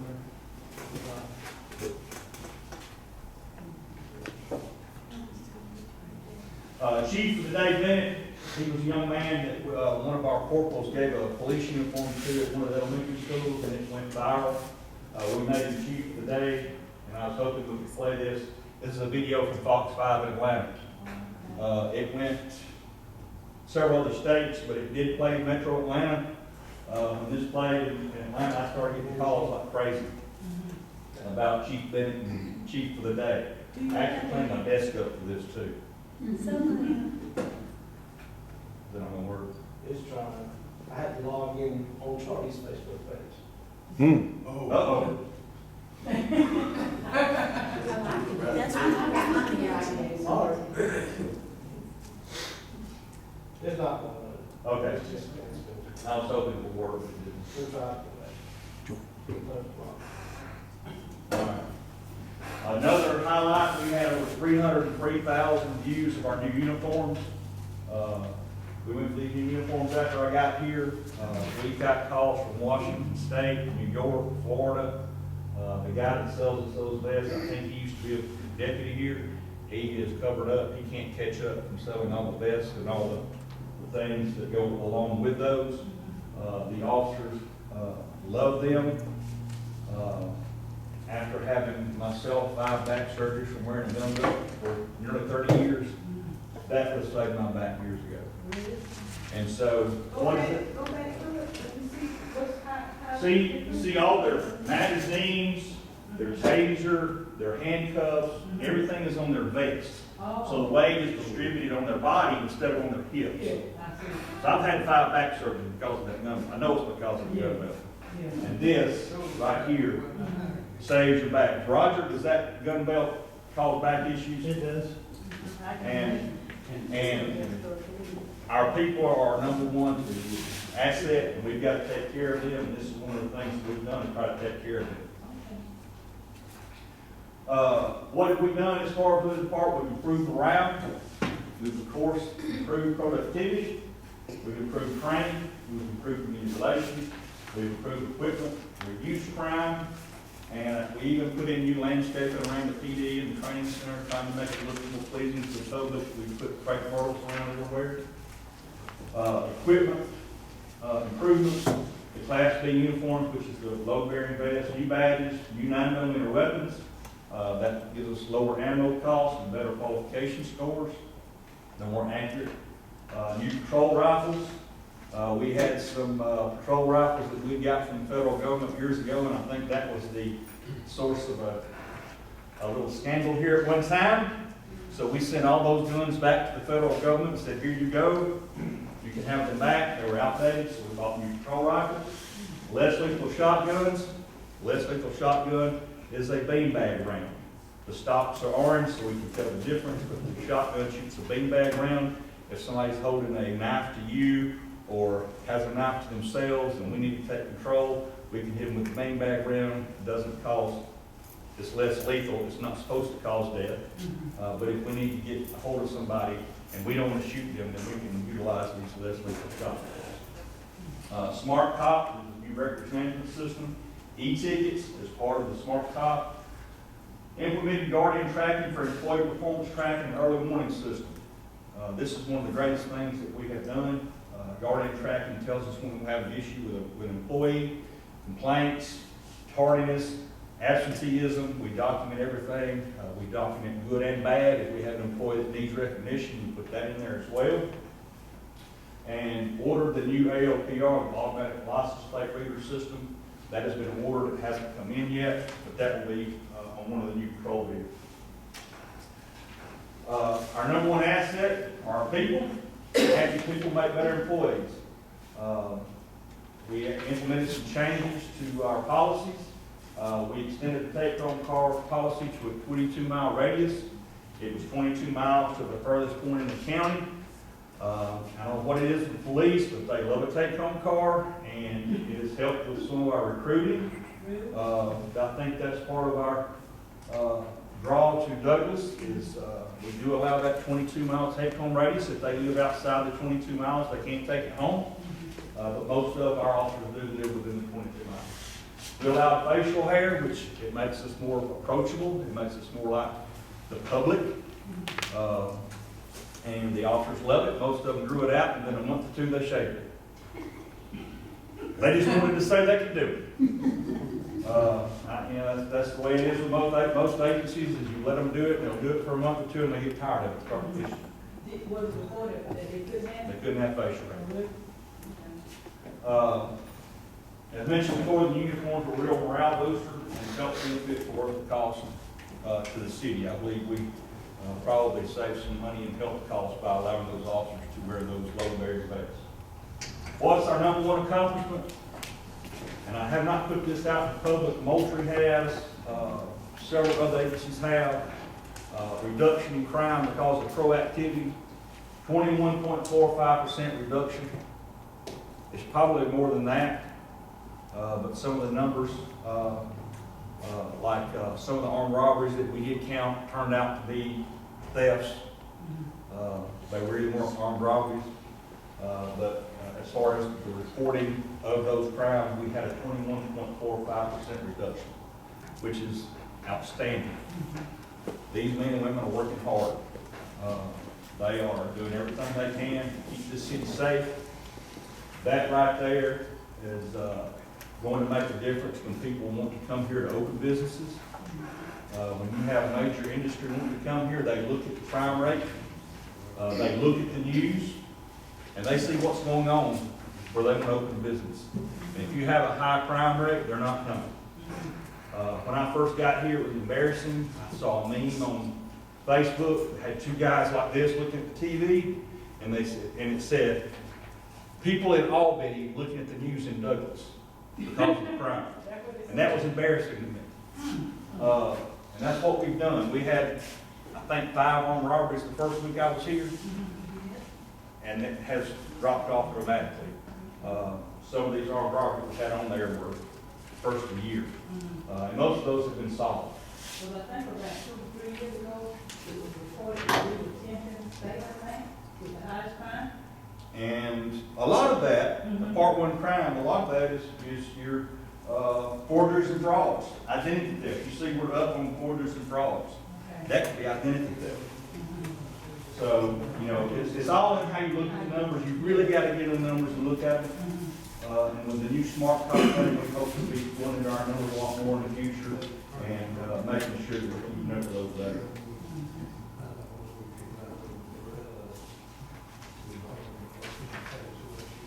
The sky is not the limit. The stars are. We're going to shoot for the stars. We show our employees that they're valued. These millennials like to know that they're doing a good job, even if it's the job that you're supposed to be doing. Just like a fireman. The firemen like to hear they're doing a good job.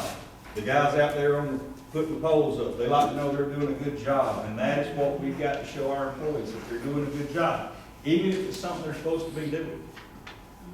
These millennials like to have a pat on the back. And that's the thing about it. We want to be successful. We want them working hard. We want to decrease accidents, which helps our insurance rates. We want to decrease crime. And that's what we're hoping to do. Our motto is honor, integrity, and service. This motto is on our patch, on our cars, and we want every employee to live by those 3 simple words. Our goals for next year, we got time? Okay. Because I got a section afterwards if we want to. Reduce accidents by 10% and injuries. Reduce property crimes by 10%. Reduce the number of municipal warrants by 10%. We want to prepare our officers more, so we're gonna hold training for active shooter. We've already started planning that. For 2020, we're working with the school police to have active shooter training. We want to construct an obstacle course for the training center to give our officers better training. We run them through the obstacle course, and then we take them out and let them shoot. Because most of the times when you're in a use of force situation, you're not standing there on the line, everybody's shooting. You're running, you're jumping through windows, you're doing different things, and that's what we want to implement this year, to make the training more realistic for our officers. Get a succession plan in place. We want to sit down with the officers. We want to find out where they want to go. Do you want to be an investigator? Do you want to do traffic investigation? What do you want to do? And we're going to sit down with every employee and come up with a plan. If they want to be in management, we want to start with them some management classes, supervision classes, and things like that. We want to offer more training on DUI classes, standardized field sobriety, to make sure that officers are armed with the tools they need to make successful cases.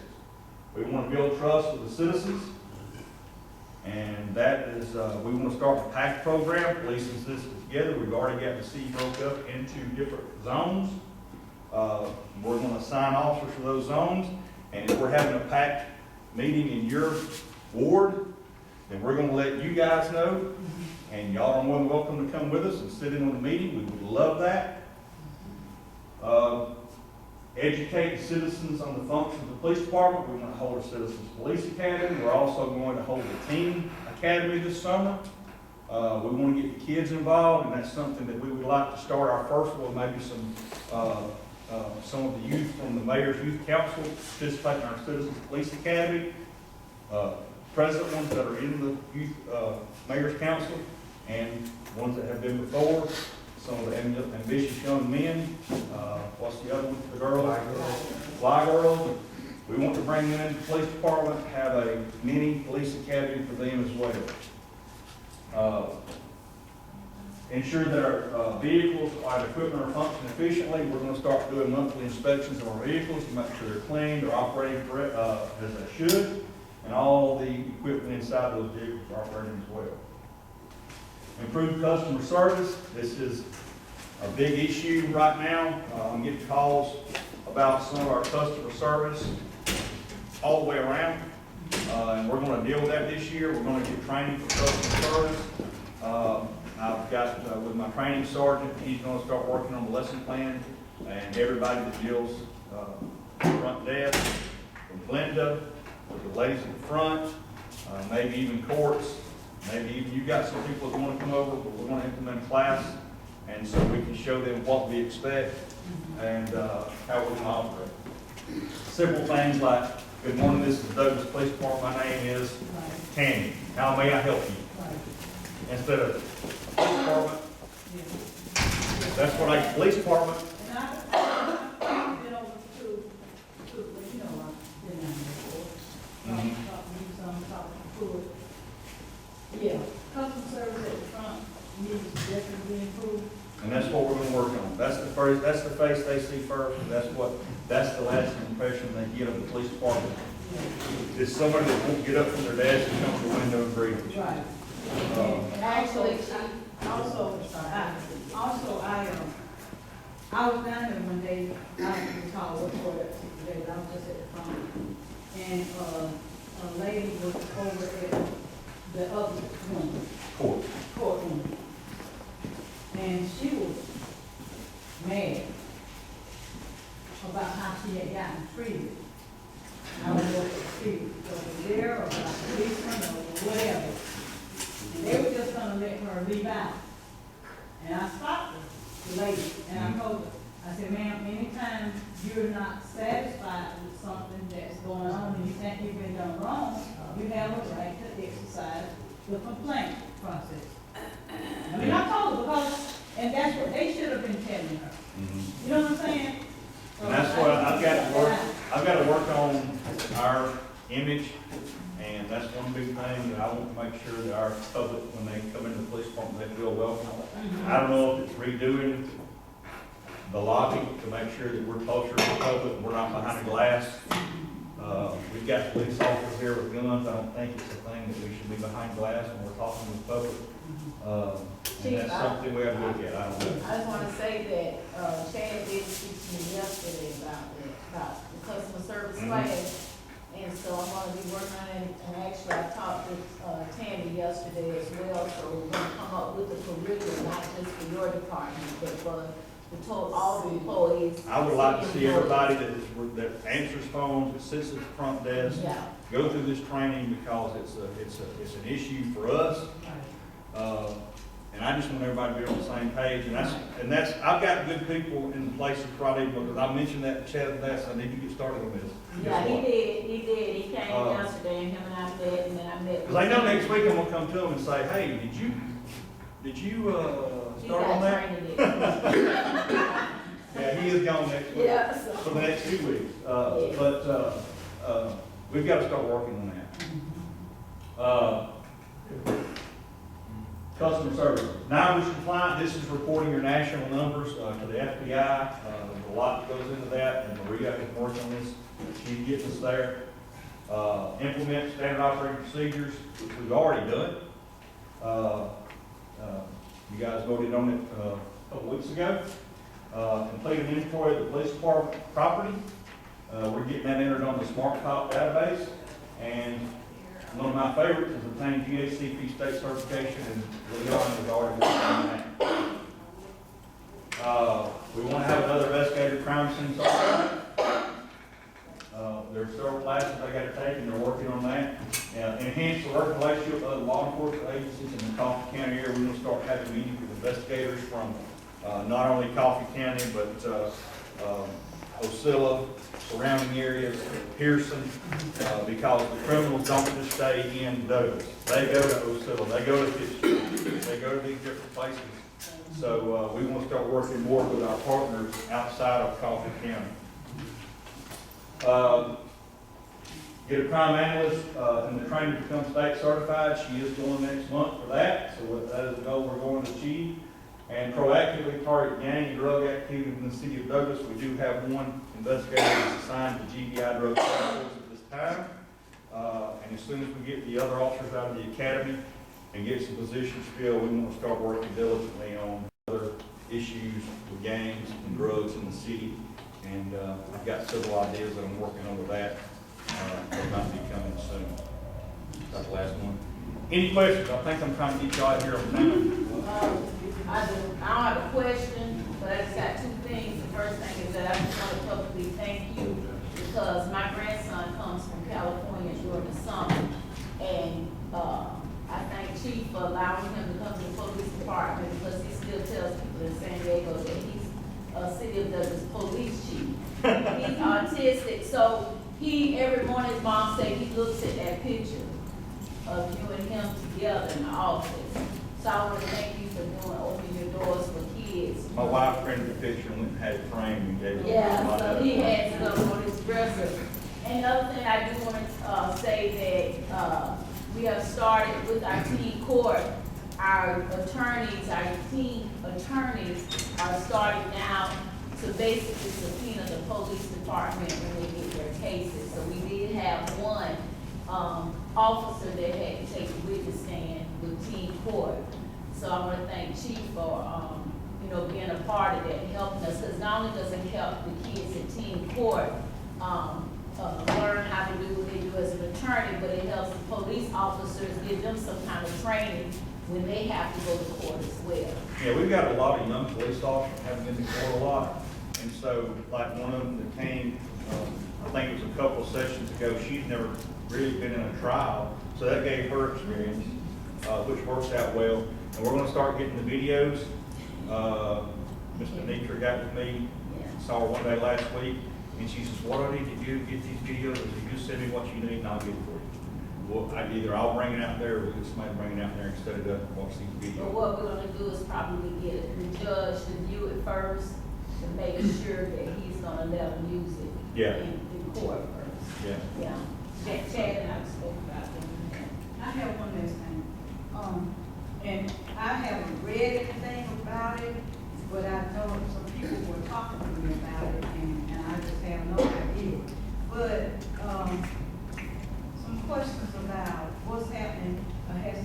before it got with you all, because I think a child took a loaded gun to the middle school. I was told, I didn't read it on Facebook. Yeah, there was a juvenile that took one to Coffee Middle School, and she told a friend, and that friend told the teacher, and that was handled by Chris Elrod, who is the chief of police for the school. Okay. And the other issue, I saw Commissioner Durham put something on Facebook about his concern about what was the gun threat or the shooting. Because I think my daughter kept her kids out of school money because there was a threat on Facebook about somebody was going to shoot school. There was a threat, somebody got here in Douglas. It did not name Douglas, did it? No. Did not name Douglas, Okay. but it spread through social media. Well, it got to a kid here in Coffee County, so that, like they should have done, they showed their parents, they showed their grandparents, and somebody called me, and I immediately picked up the phone, called Chris Elrod. Chris Elrod's the chief. He immediately started working on it. He got the Department of Homeland Security. He got the feds involved. This is how important this is. He got the feds involved in this case. And they figured out that threat comes from Hillsborough County, Florida. And the feds and Hillsborough County Sheriff's Office went to that person's house. Oh yeah, I posted that, but it was a joke. So then, lo and behold, some kid did a copycat and was actually here in Coffee County. And so then it started with the Douglas Police Department and the Coffee County Board of Education is trying to hide that this really did happen. No, it did not. That's not the case. This was two totally separate incidents. We got accused of doing a cover-up. I will not cover anything up. I will not. I will not be called a liar. I will not be called accused of being covered up. This was two totally separate incidents, and they were handled. The sheriff's office got the call in a second, and Sheriff Wooten sent his investigators out with Chris Elrod. And the child did live in the city, but they went to his house, and they handled it. He apparently set up a fake Instagram, and the only friend he had was, of course, his real Instagram. So it didn't take 2 and 2 forward, and they figured out, oh, this is the kid that did it. And so when they subpoenaed the records from Facebook, which owns Instagram, the IP address and the phone number on both Instagram accounts was the same. So it was easy to figure out who did it. And he was 12 years old, and they took him into custody, and he went to the RYDC in Wainwright.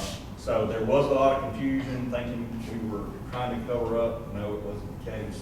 We will not do that, especially when it's involving our children. How was the other incident resolved with the loaded gun? Because I heard that the parents said that they put the gun in an instrument. I don't know, that was handled by Chris Elrod. I heard that the parents put it in her band instrument case. That's what I heard. And when she got to school, she realized it was there. And that's all I know. And Chris Elrod, of course, handled that whole situation. Well, if you can, I'd like to know how, Chris, what happened. Because that's just scary. Yeah. That's scary. That is just scary. So if I could get some information, I appreciate it. One of the things is that, when those incidents were going on, the two incidents, is that, citizens are calling me, I'm trying to be in communication with the chief and, Charlie, it's an ongoing investigation. We get out there on Facebook and, oh, this is this, or this is this. Well, they're trying to track this individual down. You know, we don't want to put too much information out there that impedes that investigation. And what we have to do is, as elected officials, if we want to know, let's reach out to the city manager. He can then disseminate that information to us. But sometimes social media in general can put out a false narrative, and it's not necessarily correct. And that's one thing, when I found out it was Hillsborough County, Florida, I did not want to put that on Facebook because if the Hillsborough County School Department didn't know it yet, and we cause, and that they don't want that put out, that causes massive Correct. pandemonium down there, and I did not want to put out I what it was. understand that, So then I'm getting But calls. that loaded gun here in Coffee County. Yeah, that was Yeah, scary. I need, as an elected official, I need to know that. I don't need to hear from other people And I, I know, That's it. I know it got handled with Chris, because he's with the school system. mhm. But as a courtesy, if you find out about it. And I didn't even know about it was open. Correct. Yeah, but if, once you find out something, I just like to know, because people saying this to me and I don't have a clue. But, Which I'm not gonna put anything out on Facebook about it, I just wanna know. but my thing is just right here, Cause I got grandkids going to school. But what I'm saying And is if you load a gun out there, I'm gonna go get my young. right, because also with this false narrative that was put out on social media, I think it was what, like a 20% absentee? The first day. The first day, it was like a 20% Oh, yeah. absentee. Hold up for a That's second. two different things But you're no, talking about. no, but what I'm saying is this here also, is that the Board of Education has established a police department. That police department is jurisdiction as far as the school system, correct? Correct. So, as a common courtesy, Chief Elroy may want to disseminate that information to you, or he may not. I mean, so that information there, that's just like, we don't share everything that happens in the city of Douglas with the sheriff department and vice versa. That situation that happened on school property was handled by the police department or the Board of Education. Right.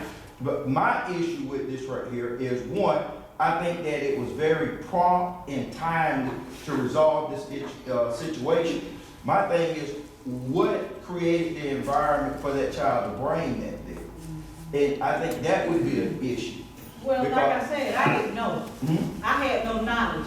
Other people were saying it to me that a child had a loaded gun at school. Mhm. So I didn't know if this was true or not. I didn't see it on Facebook. Most times when I'm on Facebook, I post what I got to say and I said, that's it. I don't be. And I didn't find out about the child with the gun until the incident that actually started in Hillsborough County. I went to the school board's Facebook and liked their Facebook so I could keep up with what was Correct. going on. And just happened to see that a kid had been found a gun the week before. That's the first I saw it on you. That's Yeah.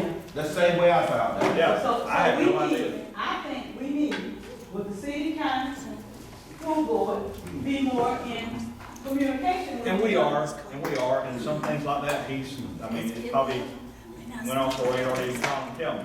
But after that first incident that happened in Hillsborough County, listen, I was at the middle school at 6:45 Monday morning. Mhm. I'm standing there at the front door. Yeah. I didn't have officers go out there, I went out there. Mhm. And I had two officers there at the ninth grade academy. Correct. And there was not even one thing going on at the ninth grade academy. Right. So for 2 or 3 days, I had two officers at the ninth grade academy, and I was sitting at the middle school both days. Mhm. The first day I was standing at the door, and the second day I thought, well, we need to get some normalcy here. Right. We don't need somebody standing in uniform. These kids need to feel like they're safe Mhm. without them knowing I'm here. So Right. I sat in the car in the first parking spot and just watched Mhm. until the bell went. So So how that, did that kid that actually had a loaded gun in school, when did they discover they had a gun? And I think she got to school, her dad, from what I understand, her dad had put it in her, whatever she plays, the tuba, band trumpet. instrument? Yeah, Why is the dad saying that he put it in there? don't know. That's all, yeah. We need to have answers to stuff like that, because You know, I'm that's not just sure. negligent. That's what I was gonna say, was it something where, And she got to school and realized it was in there, and she told her friends, like, oh, no, I've got a gun in my That, text. See, and me, and kind of in my feeble brain here, that sounds innocent, and it sounds like, I think it was, since you, when you said that, I said, I could have made a mistake as a grandma or something, trying to pick up and put stuff away. But if there was a gun there and there was some kind of case that looked like it might fit in, I'd put it in there. You know what I'm saying? You I'd think that you with could've a done camera that? or whatever, you know, anything. I'd be sticking it in a case and closing Not a it up. gun, not a gun. But, again, a daddy, that's, if it had been grandma that put it in the case, that could have been an accident. You think so? Crazy. I know we be busy as Daddy case, grandma. whatever, I just said, yeah, let's get this thing here now. Get it out of here. When you're talking about a gun and stuff like this right here, a gun doesn't have the same definition that it had in 1975.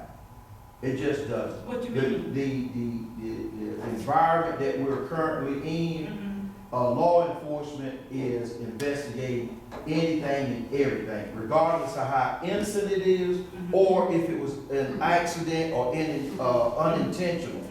I mean, the bottom line is, there was a gun at the school, Yeah. period. Bottom line. So that's the bottom line. I So was terrified. Chief Elroy went through their established protocol, and that would be the school system's, jurisdiction to say yea or nay of what they were going to do, correct? Yes. Good deal. Any question, any other questions? Any concerns? We're working hard, our guys are out there, our guys and girls are out there working hard, and it's all for a reason.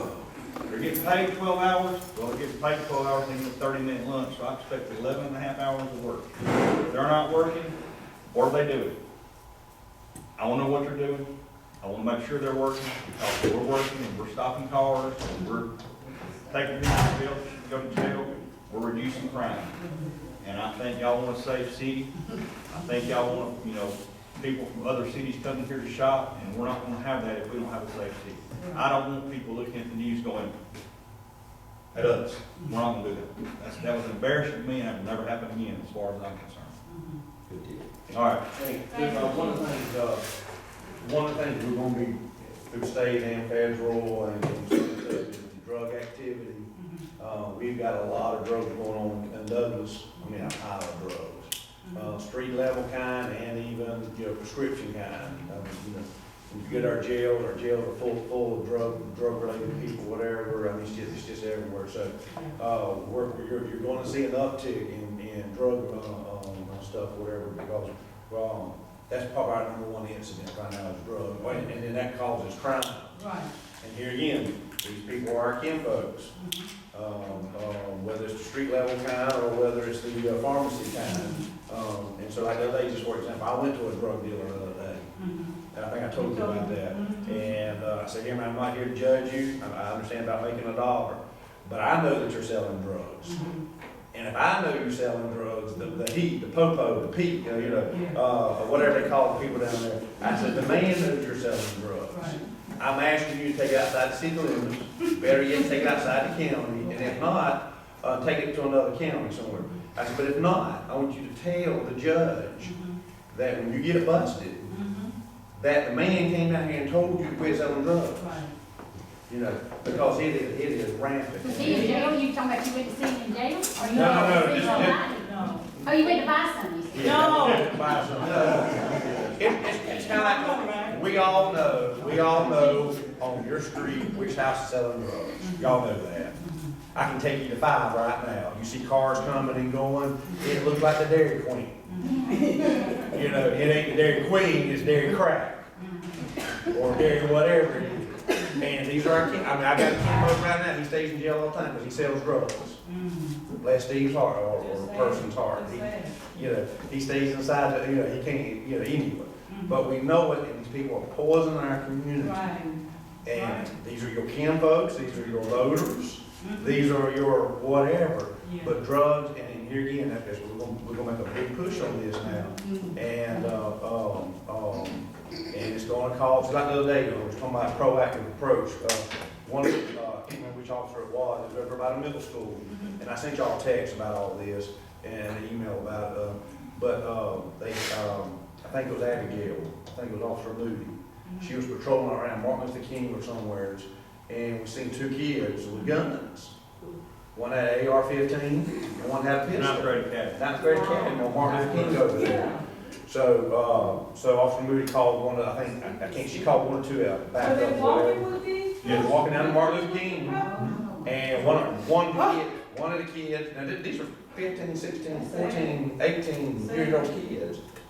One of them had a fully loaded, 2 magazine clips, and the other one had a pistol. So as soon as they seen the cop, they threw the guns down. I think they jumped in the car or ran. Anyway, they ran. So anyway, so we called one, we tracked them, and they went to a house. It was another drug house that we know about, and so it led into that. So we had ecstasy and meth and some other stuff. But these were kids. We had another kid the other night, and I think there's more to the story than that's out there. But a kid in the back seat of a car shot himself with an AR-15 down there close to middle school again, or kind of around the block area down there. And, and it's these kids, now, and we had a one of our star basketball players, he got caught with guns or whatever.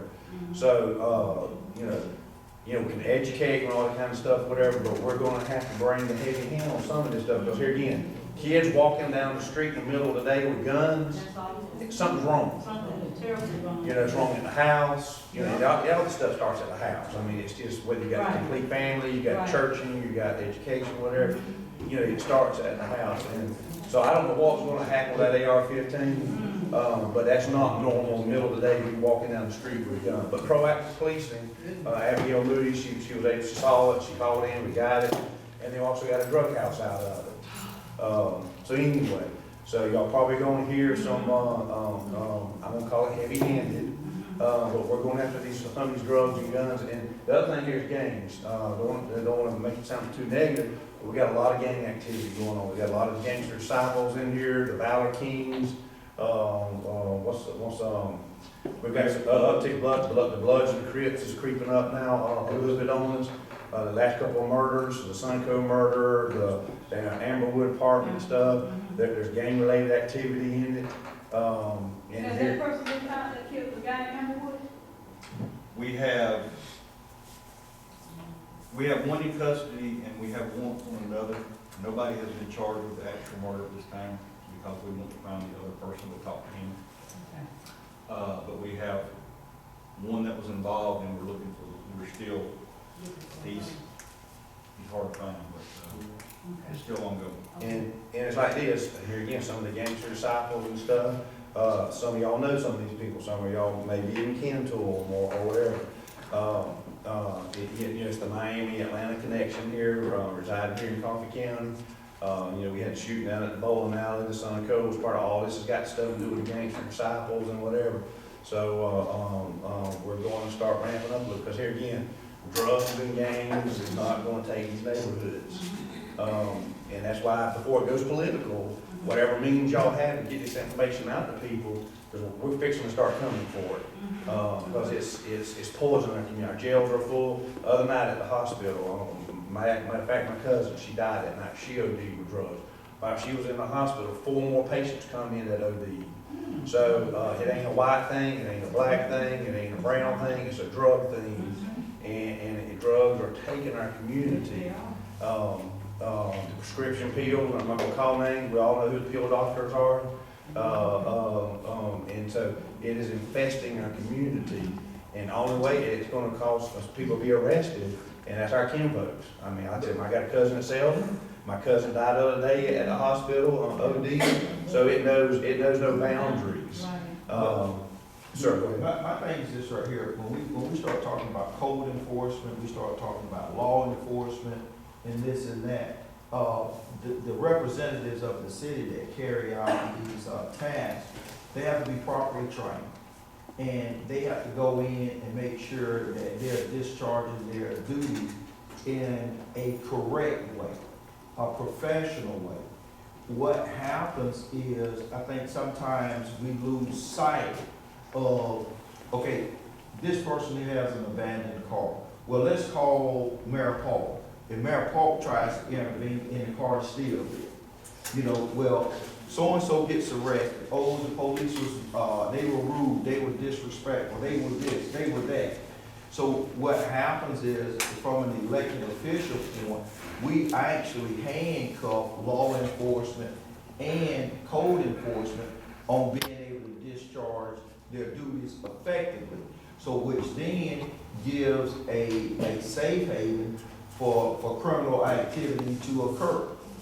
And I think that with the chief and Ms. Georgia, making sure that their staff is properly trained, and we go out and we try to make sure that we have a safe environment.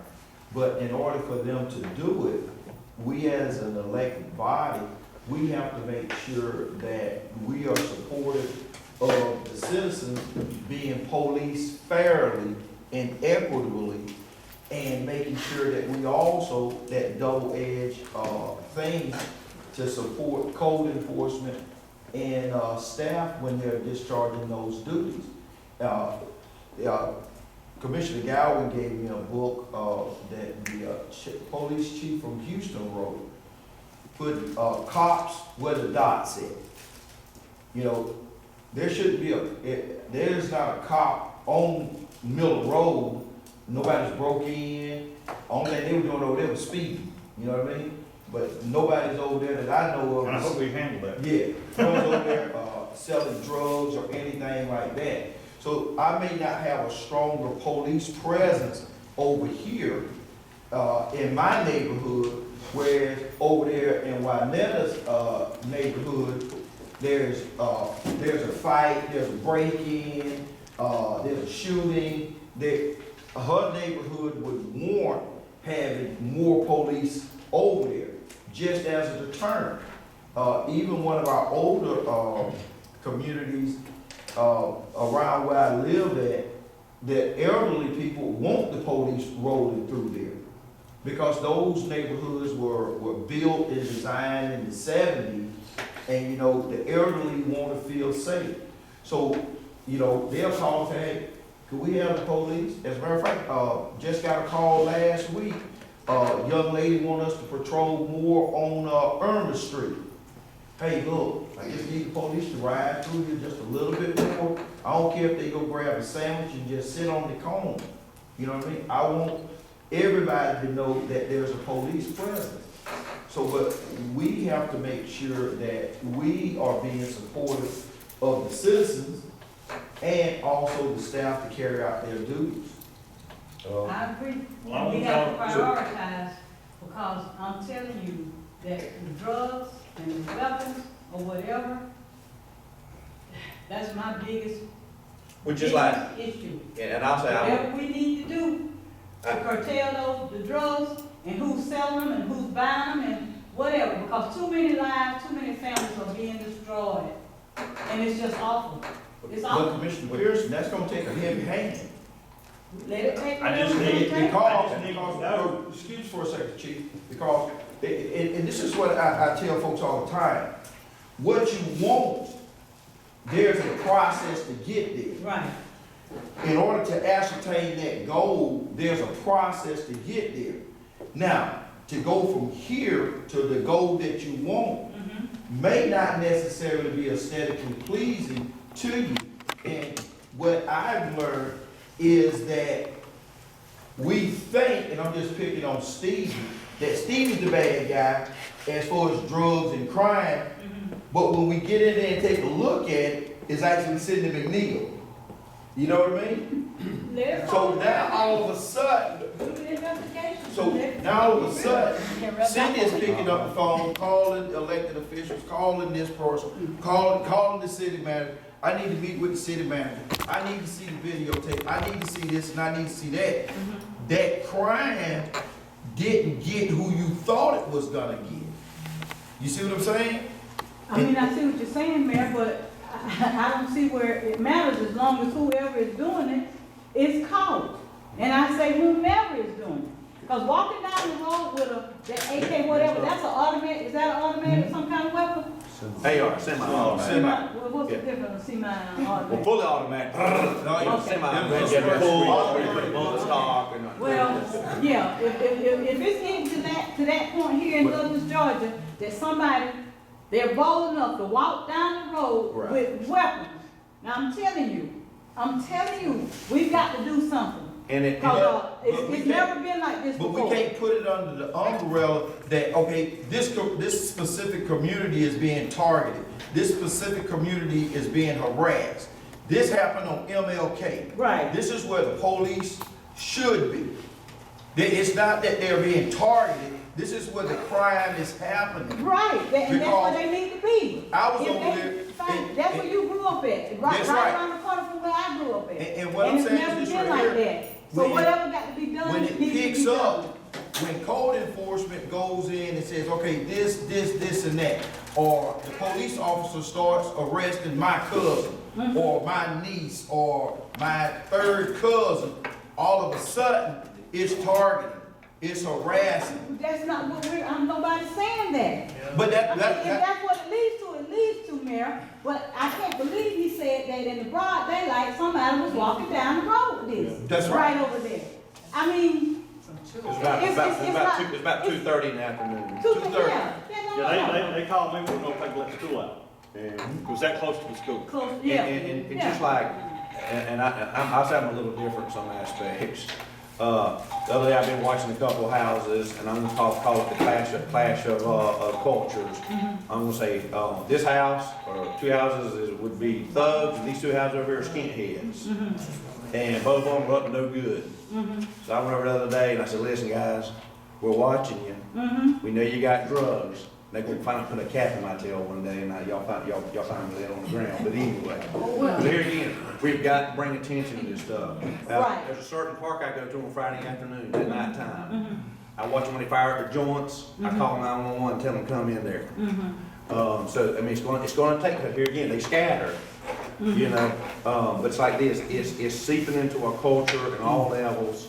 Right. Different levels, for different culture, different DNAs, different sections of town, but it's still drugs and code enforcement issues.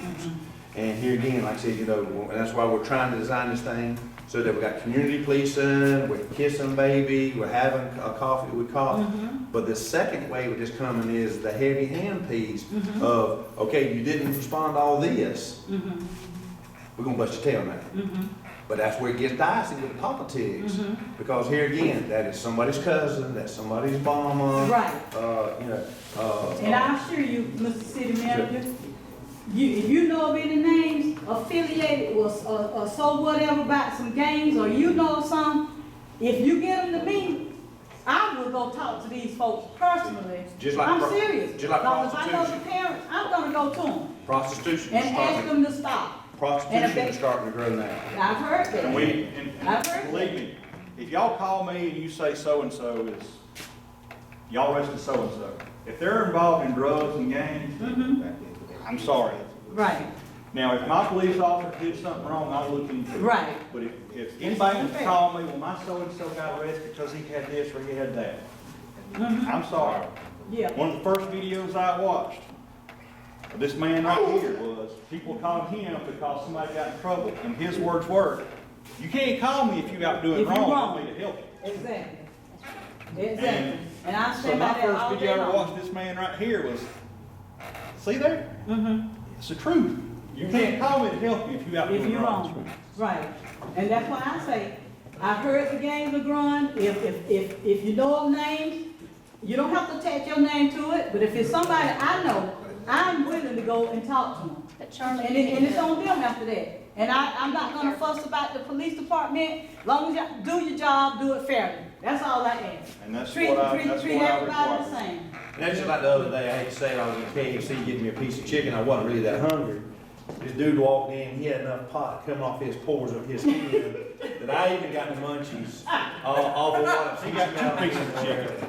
So anyway, and so I just followed him back to his house. I just followed him back to his house. You know, because here again, we've got to confront these things. Now, I didn't go in his house and that kind of basis, but here again, he's on the map. Yeah. Terry, did you have a question? I do have a question. You were talking about the people walking down the street with the guns.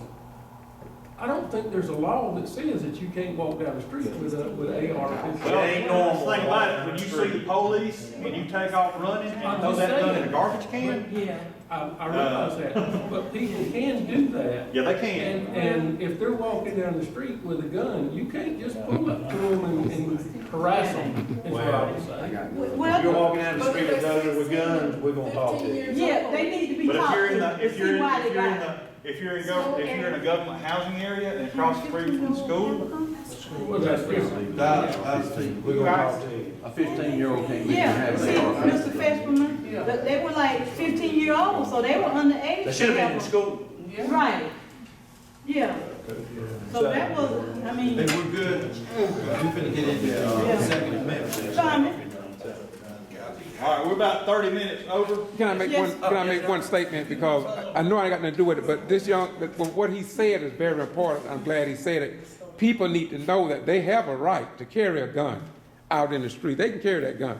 But they can do it, that's the law. And I think that's all he was saying. But But not in a school But zone, no. not if you're underage, What I'm at, no. okay, not if you're underage. But he wanted to make the point that he, yeah. That people do have that right. Yeah, we have to be careful not having preempting somebody's second choice. Okay, all right. We've got some more food coming. We've got some food over here. They're running a little behind, so y'all go ahead and start eating. Brock's will be over in just a second. And there's one other department I can't recall. Good morning, welcome, glad y'all came. I am Commissioner, Mayor Pro Tem, Cindy Mayor, I have to get used to that, so new title this year. So, yes, sir, anyway, I hope the mayor stays healthy this year. What's your ward? Wartime and liaison for the fire department and chair of the land bank authority and some things like that for that, so, welcome. Stan? Stanley Merritt, purchasing agency, he knows. And, Mr.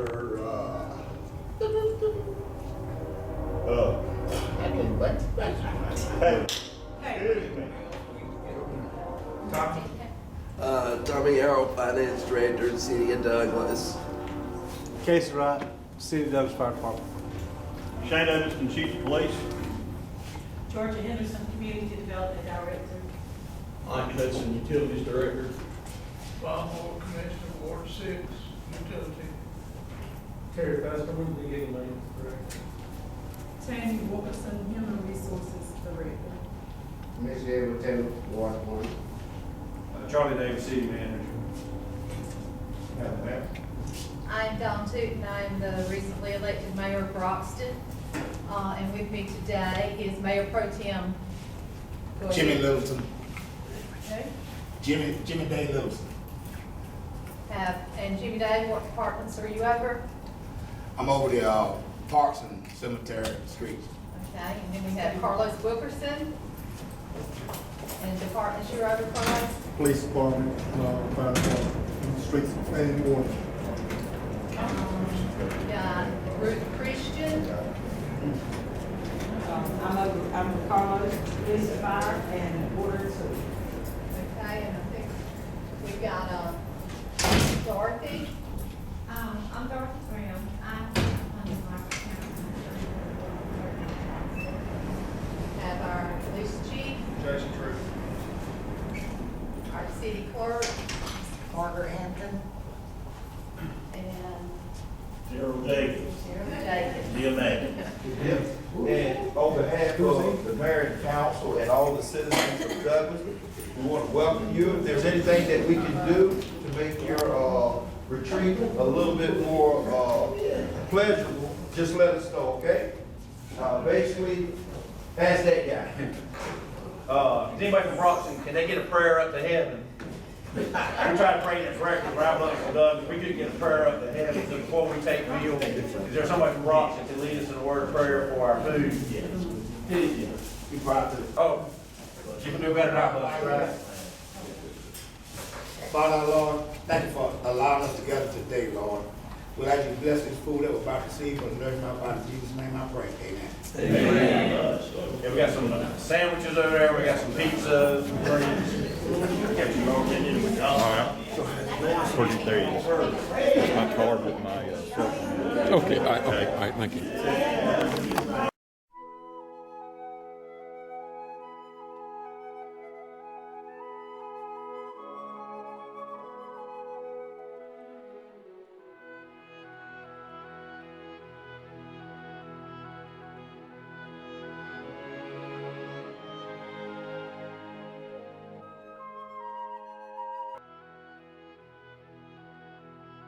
Something to me when I've done the whole 2 years. This is the second time this has occurred. Now this, I think this is, no, I didn't. There were 3 times in one night when I went to go across the street, people stepped on me. And this is only the third time I've been there in several months. Right there. Right there. He was, I can tell you what happened. Y'all stand back. Excuse me, Sean. He came right here with his video camera. She was coming out. I had to say, excuse me. Excuse me. He was holding the camera steadily on her. Standing right here would not even allow me to come through. I had to go and holler, excuse me, Roy. This is what happened. This is, Tommy, can you help me clear this? Everybody get together. So I can get this word. standing right here would not even allow any concern. I had to go and holler, excuse me, Roy. This is what happened. This is, Tommy, can you help me clear this? The Georgia elected officials need to come into Gordon, Georgia. This is why the governor of the state of Georgia, the Georgia Attorney General, for Eric Holder, the Justice Department, President Barack Obama, in all these southern cities, this is what is happening. And yet nobody, NAACP, the SCLC, the Southern Christian Leadership Conference, notice, look, listen.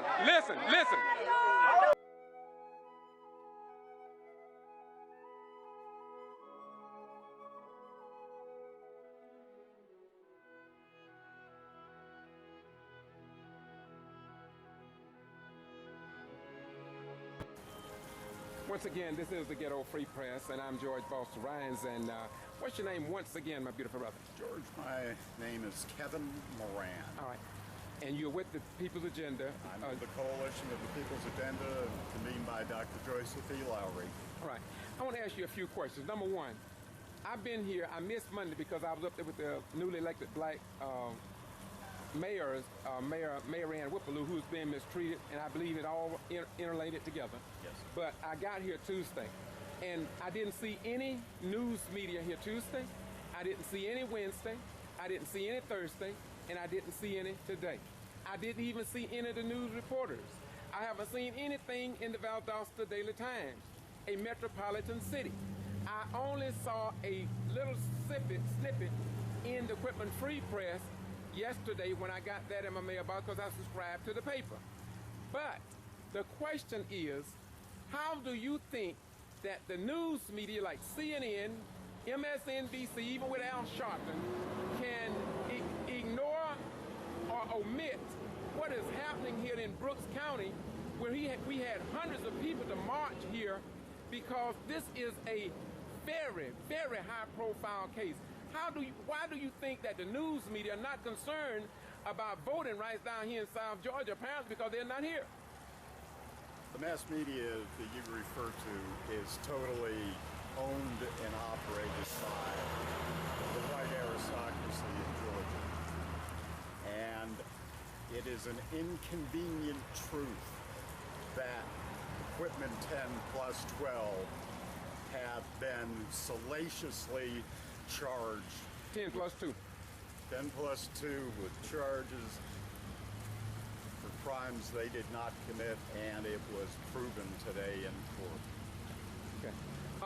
Another thing I want to ask you is that if you had not spoken out a little bit about what happened here today, I say that this information that took place in the courtroom outside of the transcript, which will be a matter of record for all eternity, I guess, but without that, the local citizens here in Quitman and Brooks County and all around South Georgia, they wouldn't know anything about it, because when the newspapers are written, which I call the archival record, when they read that in 30, 40 years in the schools require these students to do turn papers on the events of yesterday, they won't be able to retrieve that from the newspaper because it wasn't there. Yes. What do you think about that? I think that's why it is essential that this word get out. And I've been fortunate 4 years ago when you mentioned hundreds of us gathered here on the steps to be traveling with an international representative of the Mennonite Church, who I contacted last night that this trial is still going on. He has learned the truth, and he is ashamed that the United States judicial system here in Quitman, Georgia, is lynching these 10 plus 2 for acts they never committed, and by the media intentionally, I really believe it is intentionally not being here. Yes, sir. It is an inconvenient truth what has been done here. For 4 years, these women and one man have been subjected to daily harangues, allegations by the G.B.R, put in jail because they won an election. They won an election to office that had previously been held by white males. And for the first time, we had African Americans of impeccable character and wonderful qualifications as educators elected to the school board. They've been elected 2 times since by the same plurality. This was not a fluke. This was not a manipulated election. This, unfortunately, for some, is the South of the future. Georgia will become a majority state of colored people. Our brothers and sisters in Christ will be represented. This is a democracy in the United States. We have fought for it. We are entitled to our rights of equality under the law. We haven't seen that here, and the media doesn't want to be telling that story because governors, heads of the G.B.R, secretaries of state will be criticizing them and exerting again power upon them. We're playing with some players that have great power and great audacity to use it. We need to stand up to them. We need to tell the truth. The truth needs to be told. And George, you are telling the truth. You are the only member of the press here today. And it's a privilege to have you here and documenting the truth. And this is why the governor of the state of Georgia, or the Secretary of State, Brian P. Kemp, or Georgia Attorney General Sam Olsen need to come here into these southern towns and try to put an end to this before this get out of hand. We have pleaded in several cities, and we have asked that our leaders come to try and resolve the situation. As you can see, the tensions are high. The Georgia elected officials need to come into Gordon, Georgia. This is why the governor of the state of Georgia, the Georgia Attorney General, Eric Holder, the Justice Department, President Barack Obama, in all these southern cities, this is what is happening. And yet nobody, NAACP, the SCLC, the Southern Christian Leadership Conference, notice, look, listen.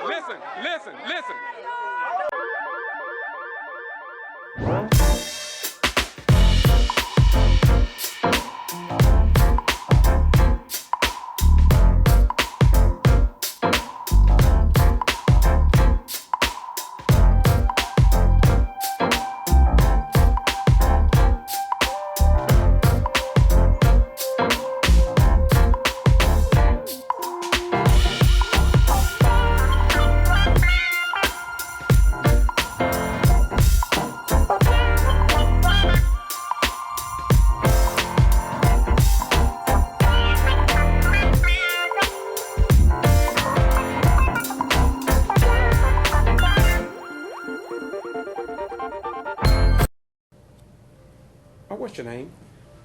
Georgia, I'm Mel Georgia, I'm from Warrenton, Georgia. Okay. And when were you elected to that office? I was elected November the 5th, 2014. Okay. What's the population of? Our population is, in our city, 2100 people. Okay. I have highlighted many problems in 11 cities. And you're one of the cities that we have noticed. So, short form, give us an overview of what you've experienced since you were elected to office. Right now, I came in and been elected the citizen of Warrenton. I think we was wanted George for time because we want to change there. And then through my knowledge that after I was elected, I find out later on that the council and the previous mayor had went in and did a resolution, and they had took the mayor power.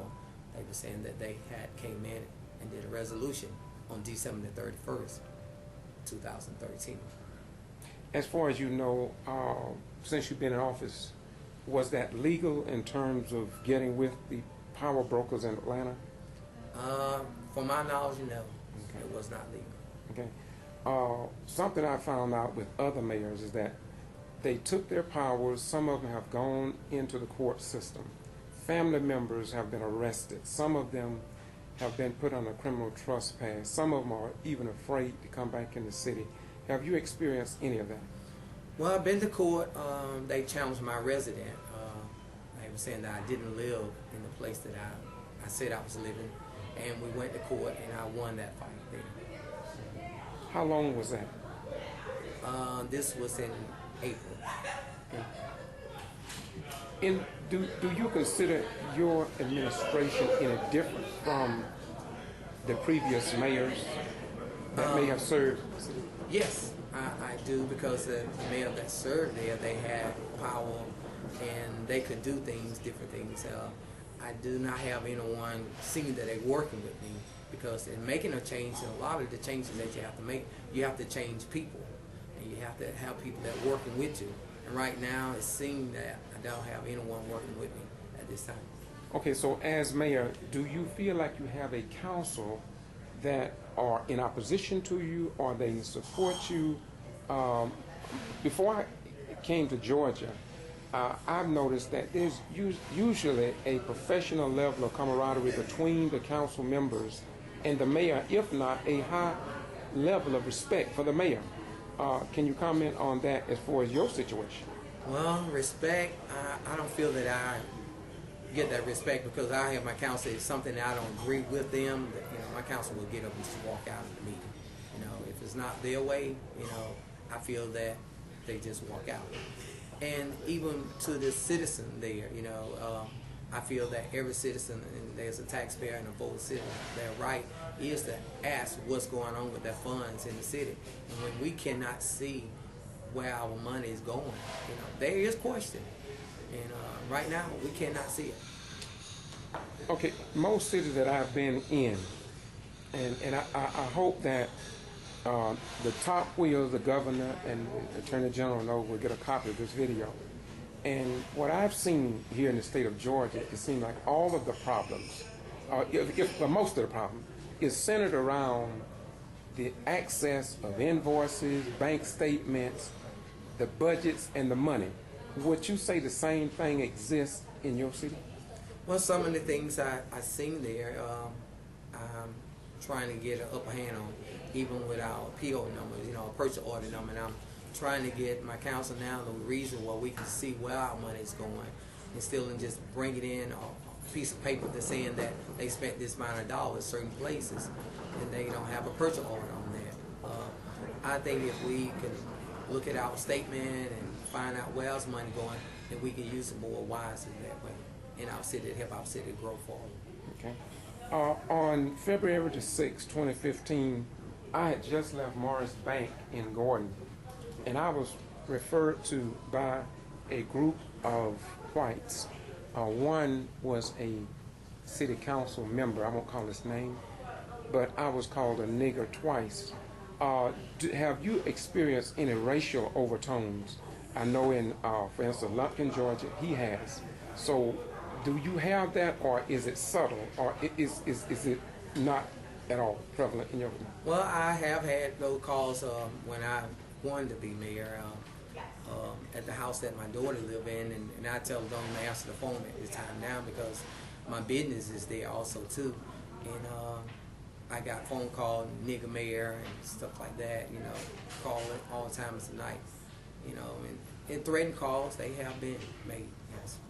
George Abbott, do you feel like the Secretary of State, Brian P. Kemp, Attorney General Sam Olens, Governor Nathan Deal, or any of the civil rights organizations have stepped up to the plate to assist you with what you're going through there in your city here in the state of Georgia? No, because every time I reach out for help, the first thing I get, you don't have to get you an attorney. And in a small town like that, you know, we don't have the funds because the city attorney is not working with me either. So I don't have the funds to just, you know, $10,000 or $20,000 to pay an attorney to defend the city of Warrenton. I would love to do that. Do you think that what you have gone through may have just hindered blacks from coming out to vote during your election? Oh yeah, because that's some of the things that some of the blacks say that when they come to city council, African America, you know, they come there in the council, you know, disrespect them and, you know, make them feel loyal, not loyal to anything. So now they get to a point that they don't want to come out because they are talked down, you know, and I think that's unjustly unfair to them. You know, I think every citizen should, you know, be able to speak their opinion, you know, voice their opinion to the people. And as the mayor, and I want them, my policy is I have an open policy that you can come in and talk to the mayor about any situation. And we have had several situations that's what they do. They feel that they can, but when they come to council, they get shot down. They'll tell them they can't speak, or they'll tell them that you need to put it in writing, or something like that. You know, but the previous time, the only thing you have to do is just sign in. You come in and speak. So do you feel like some impediments are put before you simply because you are black? I feel that way. You do? Okay. If you cannot get anybody from the state level to come into Warrenton and take a look at what you're going through outside of your attorney that you have to pay for, what are you to do? Nothing. I just pray to God that God send a miracle our way, send it to Warrenton, not only just to Warrenton, all over. And like you had said earlier, I feel that, you know, I'm not the only one. I know a lot of other mayors that I met them do Mayor Day, and I was in Atlanta, and I had to eventually pay that out of my own pocket, but finally I got reimbursed after we went to court.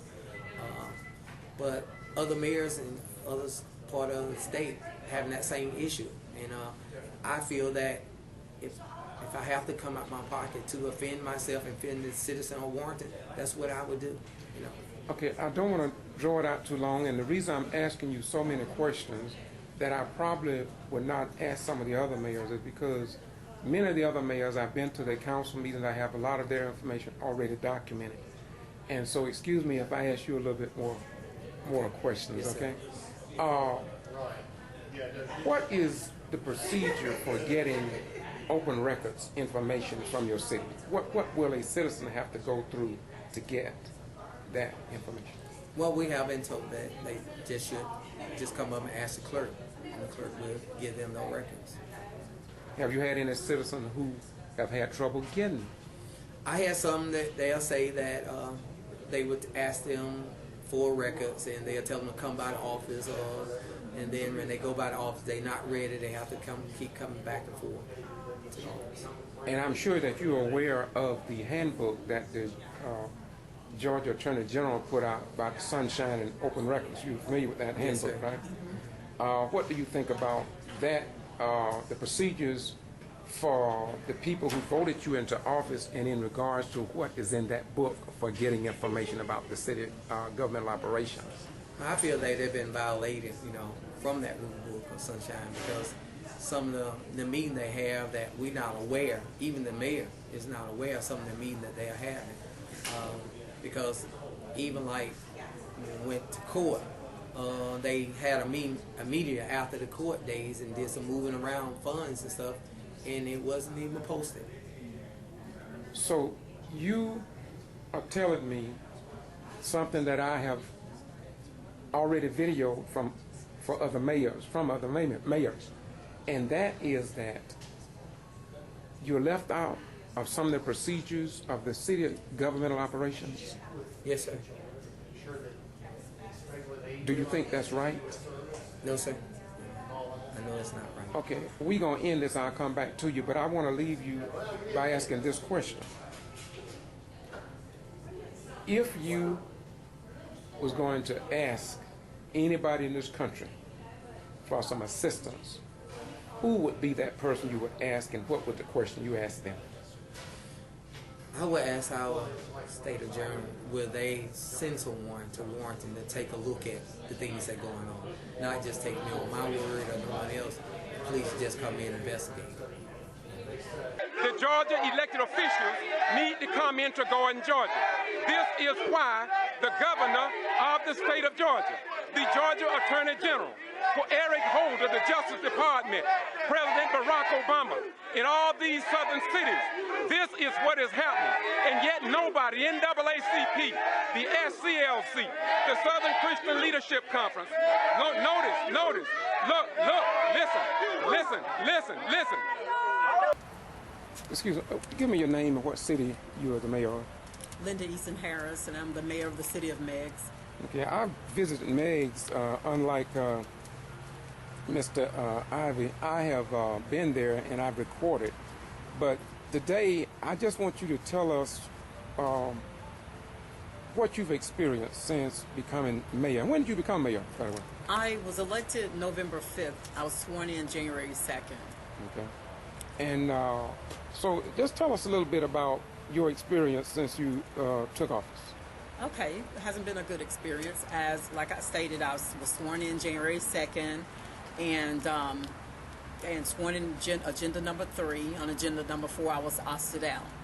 And short council meeting, I went the next day and I sought legal counsel, and several attorneys told me they didn't think that was the proper thing to do. They thought that the charter had been violated, and we found out it had been violated, so they had to give me the keys to the office.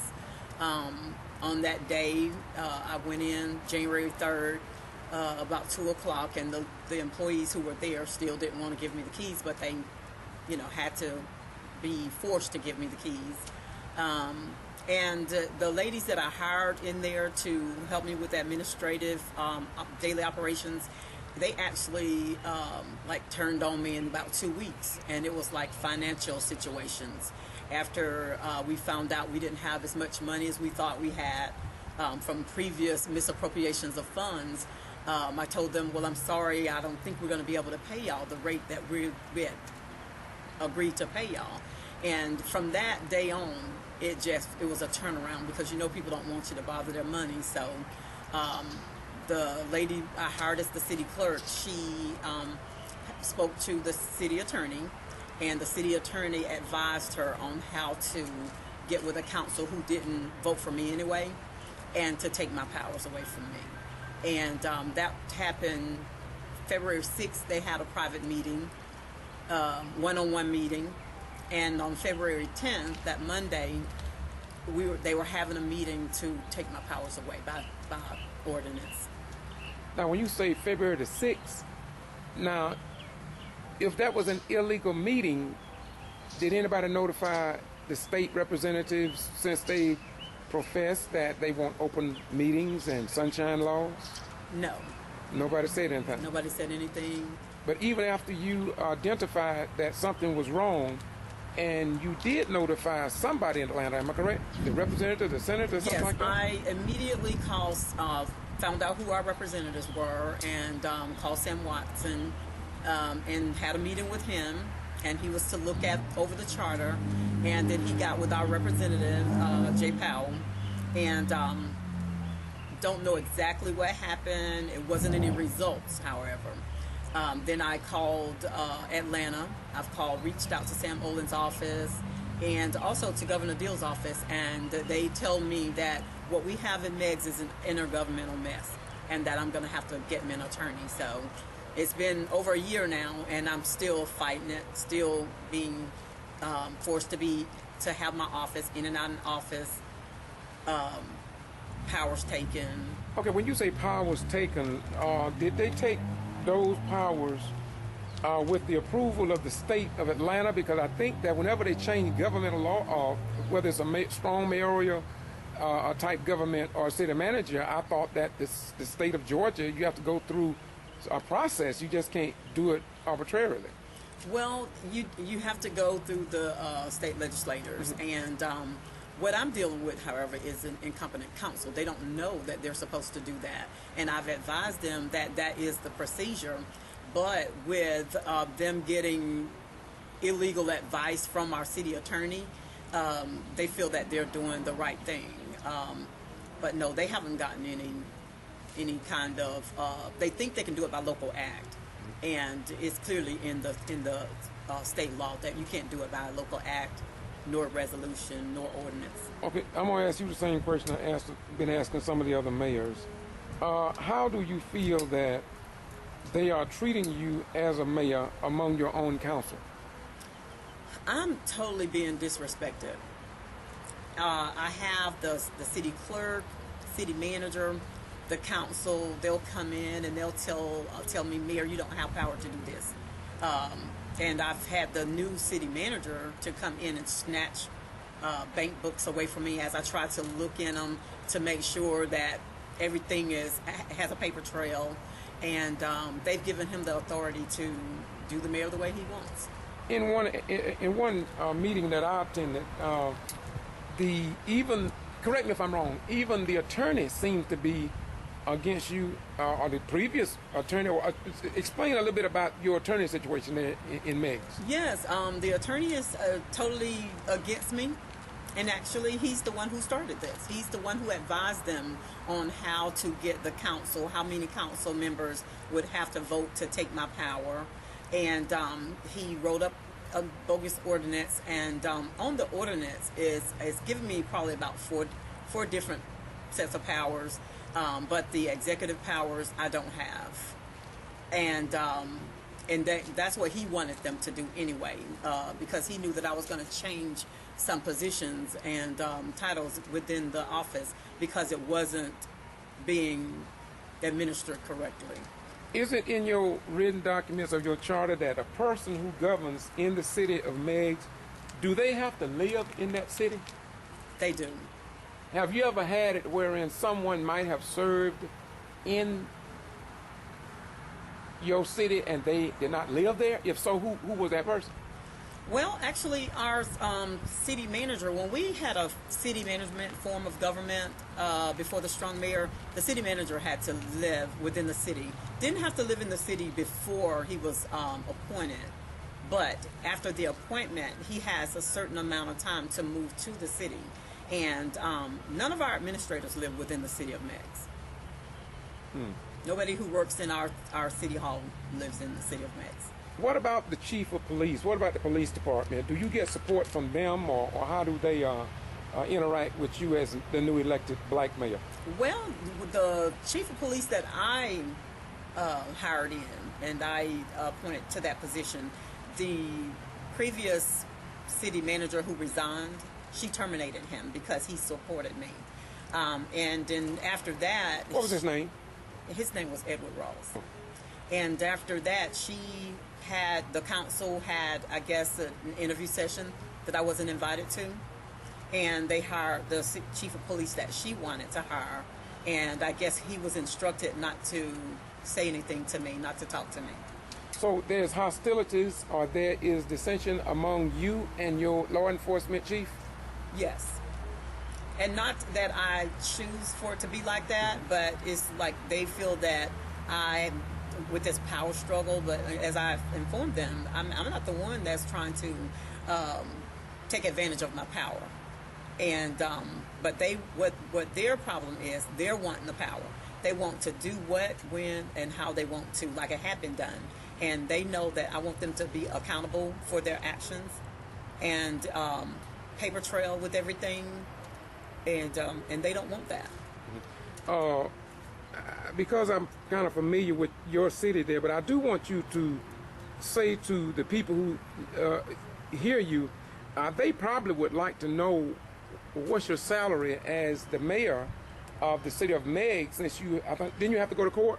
I did. Okay, and you've been given a couple trespass warnings, I believe. I have. And I believe your mother became sick or ill. We don't know what could have contributed to that. Right. And you've been sick yourself. But my question to you is that, where do you think all this going to end? I hope it soon ends. Well, the first time I was arrested, it was on a defamation of character and stalking charge. The previous mayor, she thought that that was going to be a way for me not to be elected. And then after I defeated her, it even got worse. She tried to get the administrators to keep me from going into the office, but I've been exonerated from those charges. And then by April of last year, the new manager that I hired, she said I threatened her, and all those charges were not prosecutable. They didn't. It was like 16 months, and they didn't have enough. After all those months, they still couldn't come up with any evidence that I was guilty on any charges. So it was thrown out. Okay, I have seen, since I've been doing this for over a year, I see the same identical thing happening to other mayors, black mayors, and I understand I got a phone call from a white mayor. And so it may not all be about race, it may be about change. There may be a possibility that people have been locked into a system of not following the law for so long until they think that that's the way it should be carried on. Now, I understand what got me over in your area, and I'm going to back up a little bit further. What got me in your area was that I read and saw on TV in the Valdosta area something that took place in your in City Hall about you and some voodoo and stuff like that. I don't want to go into it that much, but that was also false. Am I correct? That was false. Yes, and even one of the city clerk who worked in the office with me, she explained that there was some kind of reversal stuff that she even had in there. It was supposed to get away evil spirits, and it just got twisted some kind of way. Okay, now I don't want to leave you because there's at least 4 more points I want to hit. Number one, because Mayor Ann Whippaloo of Gordon, Georgia, have had a Superior Court judge to try to totally just remove her from office, circumventing the votes of the voters in Georgia. So have you ever been removed from your office? Have you ever been locked out of your office or anything along those lines? Well, they've tried to remove me, but I know, and they know as well, that the elected people will have to remove me unless I've violated some of the reasons for this for removal. They can't remove me, but they have locked me out of my office, taken my computer, my phone, taken all that stuff away. And at one point, at the beginning of last year, I couldn't go in the office because the previous manager was still working there, and she had taken a warrant out on me, so I couldn't be around her. But she resigned. I had some supporters that, just told her that, hey, look, we want our mayor in here, and you got to go. And I've heard a couple of things about why she had to leave, because they got so mad, they followed her and told her don't come back to our town anymore. But anyway, that was the first time, but I've been taken out of my office twice. The most recent one was 2 weeks ago. That's the one I came over on. And I understand your newly elected city council, Miss Bradley? Stephanie Battle. Stephanie Battle. She's new to, how long has she been in office? She's been in office since May of last year. Okay, so it seems as if though it just don't stop, huh? It doesn't stop. And anytime a council member or the mayor is trying to make them accountable and ask questions of why you're doing this, why you're doing that, let us see this, then there's a problem. Okay. And the reason why she had issues with them is because her and I we had planned a meeting to look over December's transactions, and apparently something's going wrong. They don't want something, they're guilty on something, they didn't want us to see it. And she went in there after some things had been redacted that the manager had given me. She found out, she saw it, and she went in there to ask for the missing copies and copies of things that hadn't been blackened out. And the manager told her, well, I told the mayor she wasn't getting it, and you're not getting it either. And then the police chief came in there, and he says, Sid, if you tell me to arrest her, I'll arrest her. And that's what happened. Okay. Well, how was this new how was this new chief elected? I mean, how did you all come about getting him, number one? And then I want to go back to Ross. Well, he was elected by a 3-party committee, by the police committee, the chairman and 2 other council members. It never went before a quorum to to appoint him as the city chief. And from my understanding, anything that goes in that's law to the city has to be signed by the mayor. And the mayor, I haven't signed anything. So I didn't hire him as chief. And at one point he wanted me to swear him in. And I told him that I was going to get with the council on that. And to this day, I don't know who swore him in. So once again, we see that Georgia seems to be a state without laws. Right. Now let's get back to Chief Rawls. I met him. First of all, before we get to him, Jimmy Layton, who is a white brother. I've noticed that he supports you. In fact, when they locked you out of your office, he said to me, and it's on camera, that Mayor Linda Harris haven't done anything wrong. Mm-hmm. Who is he?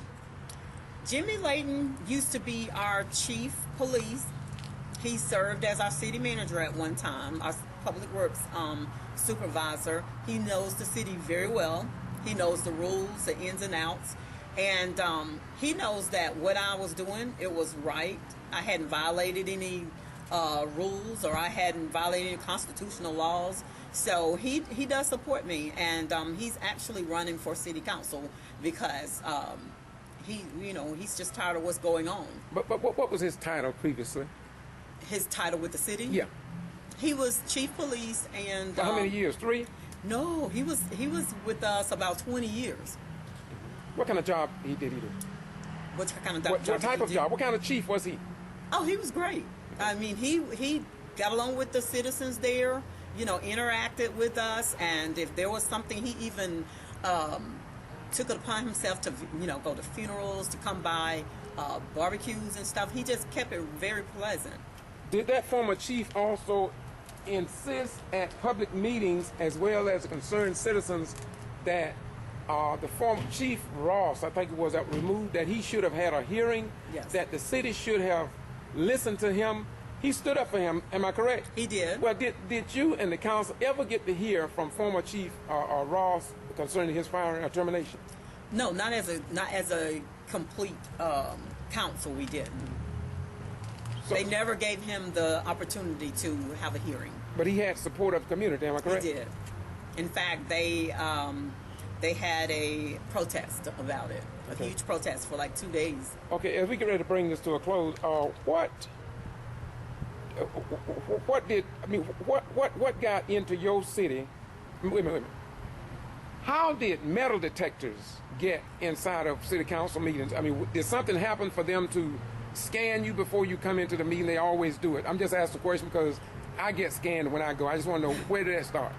Well, it started last year. I think before I was elected as mayor, the previous mayor thought that she was, her life was threatened or something. She said in the paper that she had to have bulletproof vests, and that's something that was implemented during her time, just for safety. And I really don't have a problem with that, with everything happening now at the council meetings. But yeah, they're checking. Now, what about the compliance with the Sunshine and the Open Records Law? I have been there several times, and they have a sign posted. You have one of them was 70-some people outside, and there was a notice posted saying there will be no council meeting. And I think, did you know anything about that?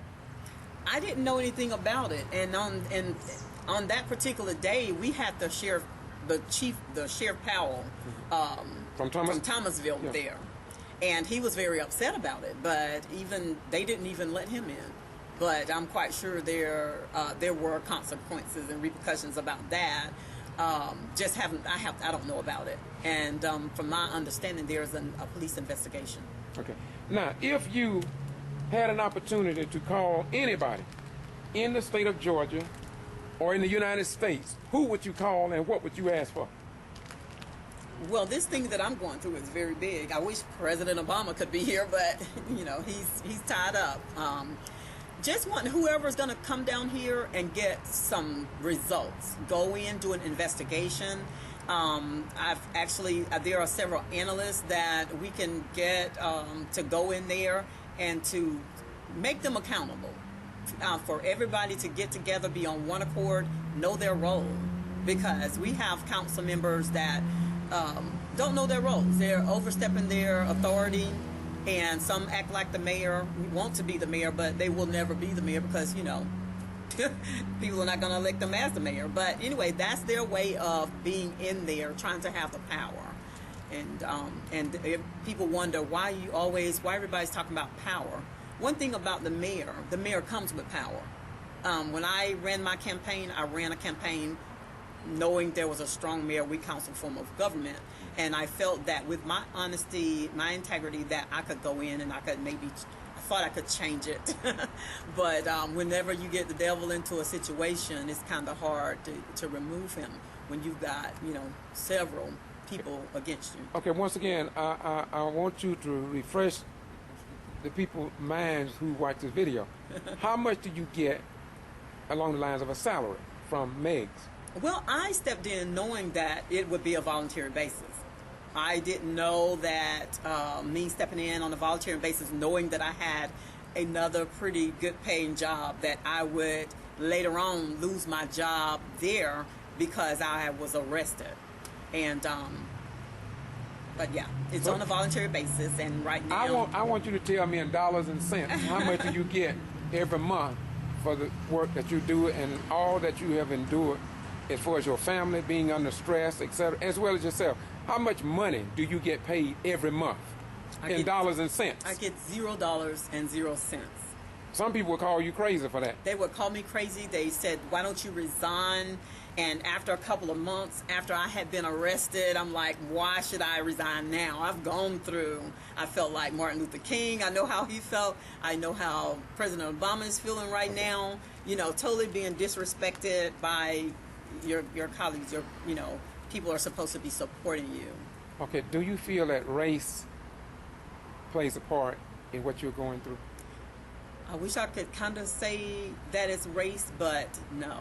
It's not race. It's personal vendettas, jealousy that the council members have against me, because I have to look at the fact that only one of the council members voted for me anyway. So they had something against me as I was going in. They knew, they had a plan. My last question, again, what is the population for Megs? It's about 1,200. What percentage of black ratio versus probably white? 85. 85 black? 85%? Mm-hmm. Anything else you want to close on? I can give you exactly how many if you want. Okay. Thank you very much. Okay. And it looks as if, though, this is the mayor's office, and they seem to be... This is the only place they get right now. And they are changing a lot. Go ahead, brother. Tell me what you... Go ahead. Yeah, you know, they won't let her in the other offices. They throw her out over there. Right. They put her in this place, office over here. Now they're changing the locks on it. Now where she can't get in there. Mm-hmm. Wow. Now they canceled the meeting tonight. Yeah. At the last minute. Have you ever seen anything like this before, man? I never. You know they arrested the mayor, though. Yeah, I heard about that. For that disorderly conduct. Yeah. What did she do, you know? I don't know, but you know, disorderly conduct might be... Anything. That's right. Anything. It's a catch-22. Right.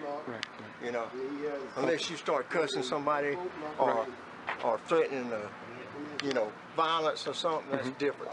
But Linda ain't done nothing. Linda did not do nothing. Why are you rating the state officials like the Secretary of State and the Attorney General and the governor? I mean, they got the same problems in Gordon, Georgia. I don't know why we can't get no help. I tell you, I ain't never seen nothing like this before. Mr. Willie Charles, how you doing? Yeah, he doing his job. Don't take it personal, bro. We you know, we how understand. You doing, Mr. Willie Charles? That's right. I'm doing my job. We know, we got you. I hope you find a better one, because you're a better man than this. You're a good guy. And you need to do that. You need to show you're a good man. You're much better than this, Mr. Willie Charles. Much better. I know it, but he's still a better man. And we can't Governor Nathan Deal, Secretary of State Brian P. Kemp, Attorney General Sam Olens. I just can't understand. Nobody in the state of Georgia will come down. And what are they waiting? Are they waiting for people to get violent? It seems like that might be what they're waiting on. I don't know what they're waiting on either. What do you think about this? You ever seen this before? What do you think about this? I've never seen this in my life. But what do you think about the mayor being arrested? I'm shocked. I'm appalled. I'm embarrassed for Megs. I love this place. I mean, this is a good place. And the people here are good. But had you ever seen this before? Never. Never? Never. And I've lived in the city majority of my life, and I still haven't seen it. Still haven't seen it. I'm very embarrassed for me. I'm embarrassed at the personnel, the people, and how they're putting people in bad positions. Thank you very much. You're welcome. The Georgia elected officials need to come into Gordon, Georgia. This is why the governor of the state of Georgia, the Georgia Attorney General, for Eric Holder, the Justice Department, President Barack Obama, in all these southern cities, this is what is happening. And yet nobody, NAACP, the SCLC, the Southern Christian Leadership Conference, notice, look, listen.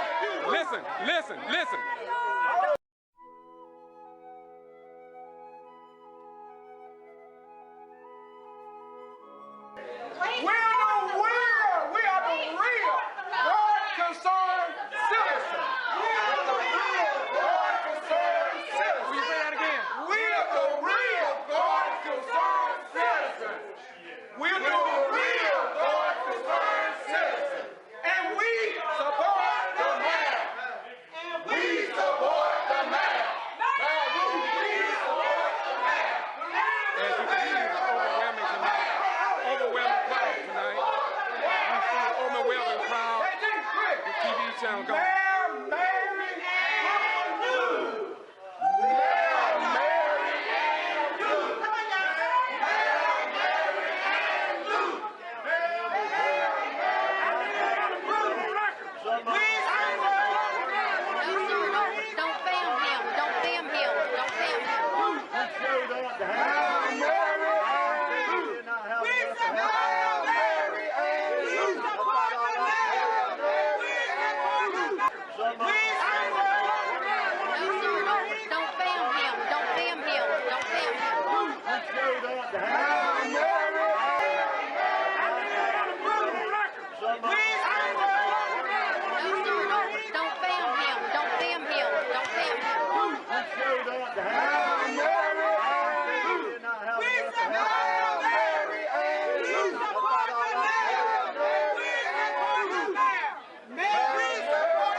The young lady that told me don't support me. I have never, no one has ever seen me grab anybody's camera. Nobody has ever seen me touch another human being in Gordon. And I'm saying that is the temple in this area. And this is why the governor of the state of Georgia, or the Secretary of State, Brian P. Kemp, or Georgia Attorney General Sam Olsen need to come here into these southern towns and try to put an end to this before this get out of hand. We have pleaded in several cities, and we have asked that our leaders come to try and resolve the situation. As you can see, the tensions are high, but I have never taught anyone. Yet this afternoon, the young lady grabbed my camera, as you saw. As you listen, please, listen.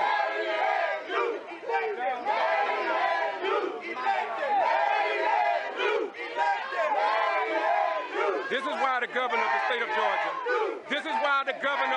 Georgia, needs to step in. Nathan Deal, Secretary of State Brian P. Kemp. This is why the Georgia elected officials need to come into Gordon, Georgia. This is why the governor of the state of Georgia, the Georgia Attorney General, for Eric Holder, the Justice Department, President Barack Obama, in all these southern cities, this is what is happening. And yet nobody, NAACP, the SCLC, the Southern Christian Leadership Conference, notice, look,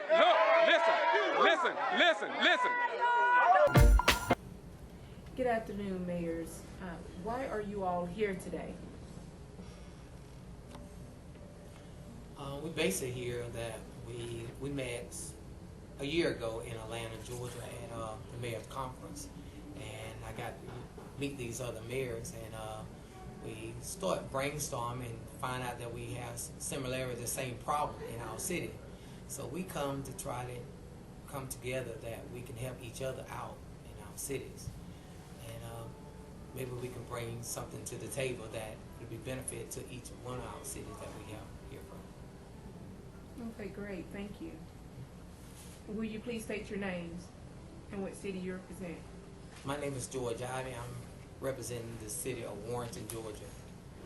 I am the mayor there. Hi, I'm Mayor Mary Ann Whippaloo. I'm mayor of Gordon, Georgia. And my purpose for being here today is, like Mayor George Ivy said, is to basically network and brainstorm and bring together ideas of how we can interact and listen to each other and find out what's going on and how we're able to network and reach out to our legislators, our senators, our state representatives, our attorney generals, and the governor of the state of Georgia, and to let them know that I'm not the only one. I am my brother and my sister's keeper. Thank you. Hi, my name is Linda Easton Harris. I'm the mayor of the city of Meigs. And as the other mayor stated, we're here to network. We're here to share the similarities that's happening within our city so that we can get with leaders, our House leaders and senators and attorney generals, so that they can know the problems that we're having so we can get them resolved in a positive manner. Good afternoon, mayors. What is the financial status of your cities? Well, our financial status is not that great. And the reason why it's constantly declining is because the people that run the day-to-day operations get good salaries, and I can't mention what they get, but we're running very low, having to transfer monies from one account to the next account just to keep us from going bankrupt.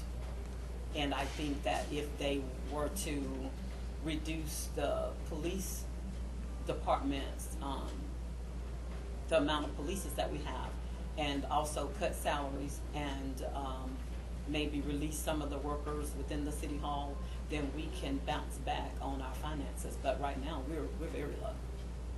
Thank you. Amanda? As far as the city of Gordon, I must say that we have not had our physical audit, and from that, I cannot tell you exactly what's in the city's budget, because until that's done, there's no way I can tell you. Thank you. Mayor Ivy? Yes, and right now we have did our fiscal year, and our mill rate had to go up because we was losing out citizen that we apparently have there. People's moving out from our city, and that's where our revenues come through. A lot of our departments coming through the people that live there, and that's one of the things. Me being as the mayor, I was want to bring some changes to try to keep Warrenton above. And right now that we're losing our citizens, they are moving to different other cities because we have nothing to offer. And one of the greatest things that we have that in our city that the people want to come together, they want to change, and I think that's why they elect me to be their mayor. That way we can have a change. And Warrenton is a beautiful city, and we have beautiful people there. We just need a change.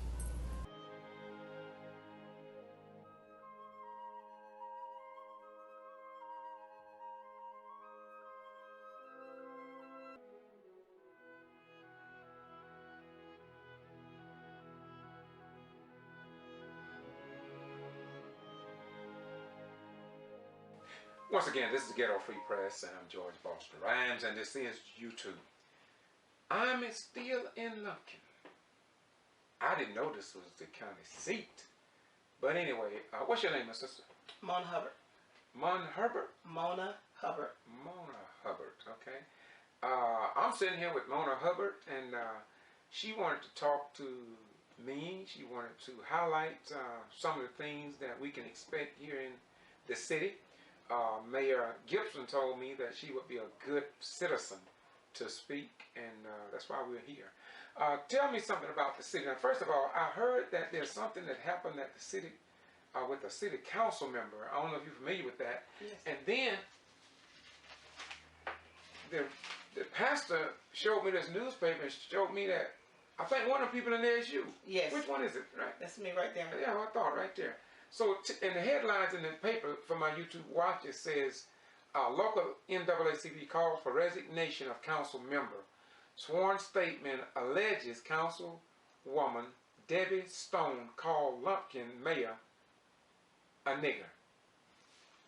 You know anything about that? Yes. This council person, this is not her first time referring to as black people as niggers. Wait. Now you're talking Miss Councilman Stone. Councilman So what do Stone. you think about your council in particular? I mean, are they operating in a harmonious relationship? What's the deal on that? I would say during a meeting, there's not a lot of argumentation between council members to say as such. But I would say that I do have council members that are, how do you want to put it, planning, constructing turmoil outside of the meeting, but asking citizens to come in, get on the agenda to create turmoil or just have an outburst during the meeting.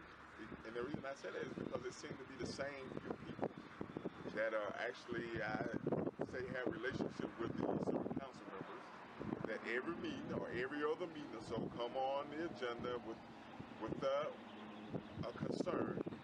But during that concern, they get disrespectful. I mean, I had one guy tell me, Mayor, your day is coming. To me, that's a threat. I had one to tell me, you're an idiot. A couple times, real loud.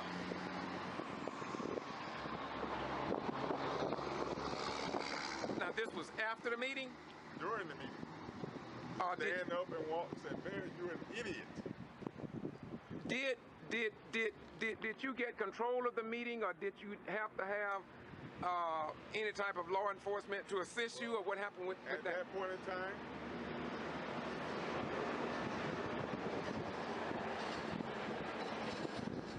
in time, my chief, here at this point in time, did get up and follow the gentleman outside because he was walking out when he stated that, and took care of the situation at that point in time. The one time when I was told that your day is coming, I had a different chief on, and this chief did not do anything. I mean, there have been some crowd getting loud where most of the time I could regain control of the meeting. Not been a point where we could not regain control. But, I mean, just those outbursts that are seen to be constructed by some council members with the friends or associates that they have. I already know we had problems in other cities. Now, this is more of a reason why the governor and the Secretary of State and the Attorney General needs to be here, if not the federal government, because you're dealing with civil rights here. So, what else happened other than this incident? Well, she has made the comment, and people have heard her saying that she grew up calling black people niggers. So it's like, I would like to tell America to take off the blinders. I would like to tell Governor Deal and any of the people up there that we elected, they need to take the blinders off and come and see what's going on in their communities. Enough is enough, and that's it. We're not taking it. I would like to tell America to take off the blinders. I would like to tell Governor Deal and any of the people up there that we elected, they need to take the blinders off and come and see what's going on in their communities. Enough is enough, and that's it. We're not taking it anymore. We're not going to take a sit down. The Georgia elected officials need to come into Gordon, Georgia. This is why the governor of the state of Georgia, the Georgia Attorney General, Eric Holder, the Justice Department, President Barack Obama, in all these southern cities, this is what is happening. And yet nobody, NAACP, the SCLC, the Southern Christian Leadership Conference, notice, look, listen. Prayer changes. Where did this go to? Come on, dear. Mary, are you going to join us? Let's pray. Father God, in the mighty name of Jesus, we come right now, Lord. Just thank you, Lord, for giving us this opportunity. Lord, we pray right now, Lord, that you hear our prayer, oh Heavenly Father, that we know that you already will. You will do all things you say you will do. Yes. And Lord, we thank you, Lord, for the protection right now of these ladies and men. We fight for our people, oh Heavenly Father. Yes. Lord, for the justice and the rightness for our city. We pray right now, Lord, you continue to bless each and every one of these mayors, Heavenly Father, the fight that they're going through. And let them know, Lord, that you'll be there every step of the way with them, oh Heavenly Father. And we pray, Lord, for this man of God, oh Heavenly Father, that he come out to help us out, Heavenly Father. Joy bust around. We pray for him, Lord, and we ask you to give him more power and strength to keep on that journey, Heavenly Father. Even when it's been threatened and been talked about, Heavenly Father, we ask you to give him a mind to stay focused on you, knowing that things are going to be all right. Bless each and every one of our home that we come from right now, Lord. Give us traveling grace backing up and down the dangerous highway. Until we meet again, Heavenly Father, we give you all the praise and we give you all the glory. And we just thank you, Lord, for this event. In Jesus Christ's name we pray. Amen. Amen. And it is Amen. so. And we coming back, we coming for a meal. You want to bring Sister Linda up your way. Because he knows how to do it. And I look forward to another it. suggestion, just to get together with the other mayors, to make it more convenient to.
Something to me when I've done the whole 10 years. This is the second time this has occurred.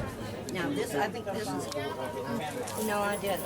There were three times in one night when I went to go across the street, people stepped on me. And this is only the third time I've been here in several months. Right there. He was, I can tell you what happened. Y'all stand back. Excuse me, Sean. He came right here with his video camera. She was coming out.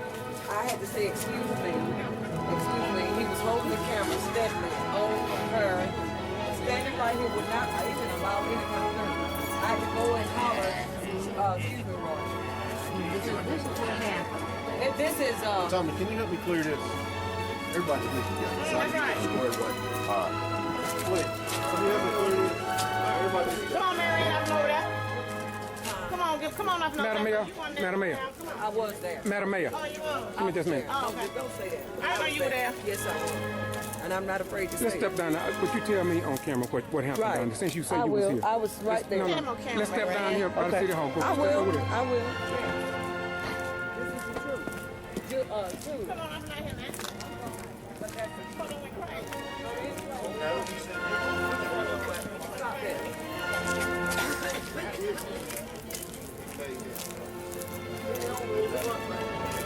Madam Mayor, would you tell me what you saw?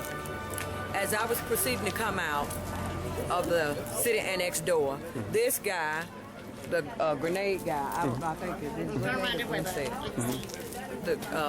the gentleman came up with this camera as if he was planning something, pulled it out, had it in his hand, walked there at the middle where that number is 108, and Ms. Well came out talking to me, and he interrupted her and had the camera on had the camera up on her, and she asked him to move the camera, and he wouldn't. And as I asked him to excuse me to go in to get the sergeant to come out and take me so that I could leave, to escort me out, I had to say 2 or 3 times, excuse me. And so it went from there. Okay. Did you voluntarily try to explain what happened, or will you provide a statement to the police since you say you was there? Yes, I will. Okay. No problem. Why don't you go and get on record with the chief of police and tell him that you saw and that you would like to make a statement, if not tonight, some other time? Yes. Okay. Thank you very much, ma'am. Sure. Once again, this is the Getto Free Press. We just want the truth. That's all. I don't know what happened. I saw him in his birthday. Exactly. but I saw this lady. Mr. Rhymes, you got to leave too. Make a statement. Back up from here. Okay. It's 50, law 50 feet. Want to go back 50 feet? That's the law. No, sir. Been asked to leave because hostility has been going on. Okay. Okay, well, we'll leave. That's the reason I'm I'm a law asking abiding everybody to leave. I Okay. will leave. Thank you very much. Thank you. I'm asked to leave, and 50 feet I've been told, but he said everybody been asked to leave. So for the peace and harmony of everybody, I guess we'll leave. And this is why the governor of the state of Georgia, or the Secretary of State, Brian P. Kemp, or Georgia Attorney General Sam Olsen need to come here into these southern towns and try to put an end to this before this get out of hand. We have pleaded in several cities, and we have asked that our leaders come to try and resolve the situation. As you can see, the tensions are high.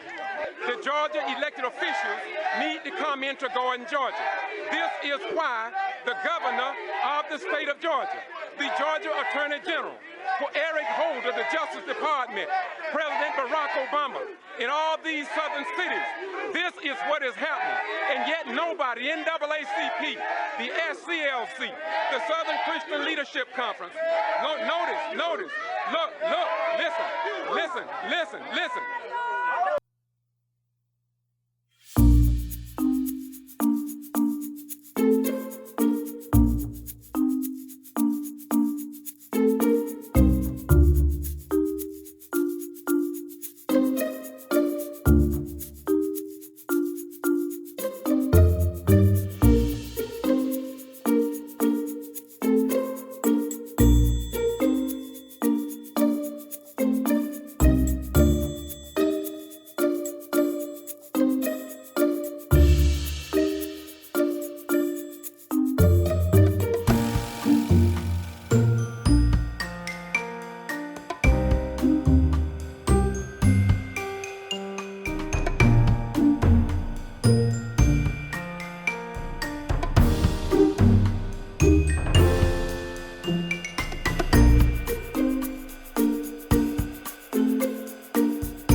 Georgia elected officials need to come into Gordon, Georgia.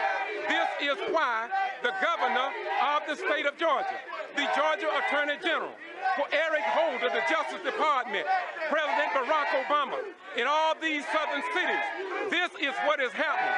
And yet nobody, NAACP, the SCLC, the Southern Christian Leadership Conference, notice, look, listen.